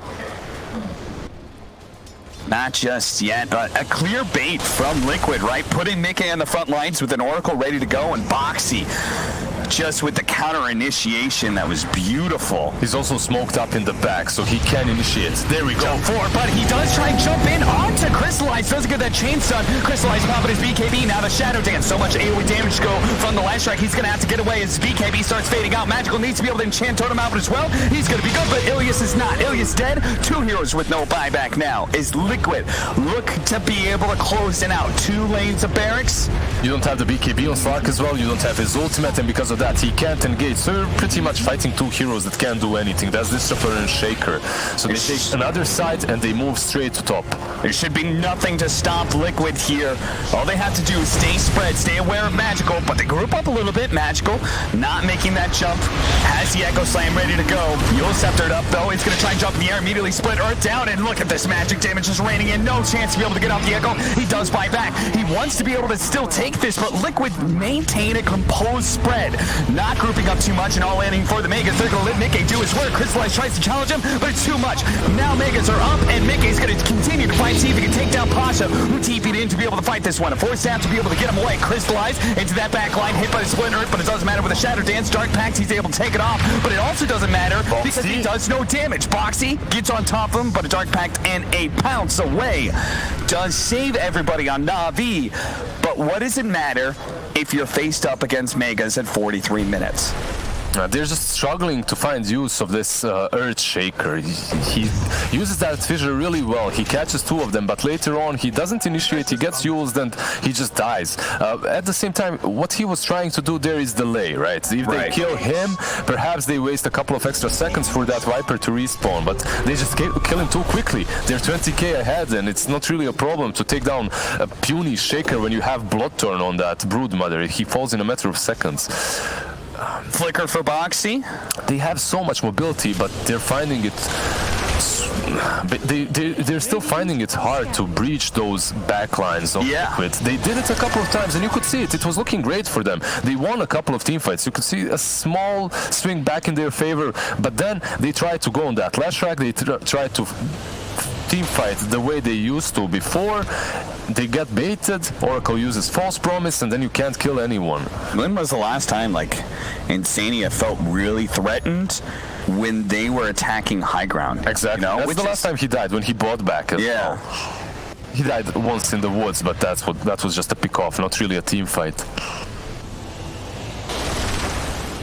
Well, Na'Vi backs against the wall on the brink of elimination.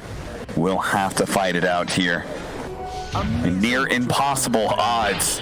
And win percentage 99% to the favor of Liquid. They just have so much. Everyone is just way too tanky on the side of Liquid, and even if you manage to somehow get on top of them, they have Oracle to save them. Chivas for Mickey. Just a little something, a little more AoE damage. Koiko with the Nullifier Bloodthorn is basically a little Doom on the side of Liquid, whoever he catches. Oh, when you look at Na'Vi, they don't truly have any save besides some force staffs, and that's it. That's super scary when he's able to come out from the trees close to melee distance and surprise you. What do you think about Mjolnir on Slark? It's not really an item that we see very often. I mean, he's got to get an answer to dealing with Megas, right? Slark isn't the best hero of being able to clear through tougher creep waves. Usually Dark Pact can deal with a regular creep wave. My only issue is now with that Mjolnir, I don't think you're able to kill the heroes. Yeah. You'll defend versus Megas, but... see what they're able to do here. It's still Liquid and it's high ground push, even though they have Megas. This might take a while. Normally it would just be like, yeah, of course they're gonna roll over it, but you just kind of get this feeling that let's see if they can do it. At last, 46 minutes in with Megas. Okay, leading the charge here. Carry of Team Liquid. And taking some impetus shots here. Pasha also slowing him down to half health, force that forward, but there's going to be the save from Insania, and that's where Mickey just pushes forward and wants to be able to get at least one of these kills, but defensive force staffs get them back. Rolling Thunder on a Crystallize, but he already popped the Dark Pact, so he's going to be good. Liquid will retreat. Yeah, they might wait for that false promise to come off cooldown again, and perhaps for Koikwa to find the right target to mini Doom, right, and go on him. Yeah, with the Mega swarming in, they're doing little bits of damage to the tier 4s. Exactly, it's one of the strategies strategies as well. Mickey just stands up front, Mega Creeps do the work. You'll stun. Ilias in some trouble. They do have the clumsy net to be able to lock him down a little bit further. Nullifier as well as the silence, but a fissure separates the two of them. And they will be able to hold once again. Liquid retreating for a moment until Crystallize overextends himself into the Roaring Thunder. The Shadow Dance. How much AoE damage? No buyback. He's dead. No buyback for 90 seconds. Boxy's going to bounce back into Pasha here in a second, but on the upper side, Magical trying to go for the kill, but the echo damage just not going to be good enough. Insania with the reset. Now Koifa's going to be able to pop the light steal for the full heal, and that's it. Nothing is out, and Liquid do manage to crack the high ground 2 times in a row and are moving to top 8. It took a while in that first game. They took their time, took them about 30 minutes to really close out the game, but in the second match they did show true decisiveness. They had that Brood and Lash, they just moved the hell onto that high ground with the backup from Boxy and Oracle. There was literally nothing Navi could do. I just have a feeling they didn't utilize that Shaker the way Shaker is usually used. He had items and Blink Dagger, but it felt like he had no mobility items to get to that backside. With the Viper off lane as well, just felt like Navi was out of their comfort zone from a draft from Liquid that certainly put them in a winning position. Liquid, as you can see, very excited to be able to triumph there. And you know what? At the end of the day, we give them a lot of crap about, you know, pushing high grounds and the memes there. But what's really important for a lower bracket team is how they learn and adapt, how they grow as a team, especially a young squad like this. And obviously, after that VP best of one, the scare they got from being knocked traumatized, out. right? After that first game versus VP, you were just traumatized, pushing high ground for life. They're scared, they're scarred. And then almost losing another one here in this first game. This is a team that eventually is going to turn into killers when it comes to high ground defense. You lose enough of those, right? You throw enough of those games, you're going to just get better and better. You're going to learn from each one of those situations, and that is exactly what Liquid did in game 2.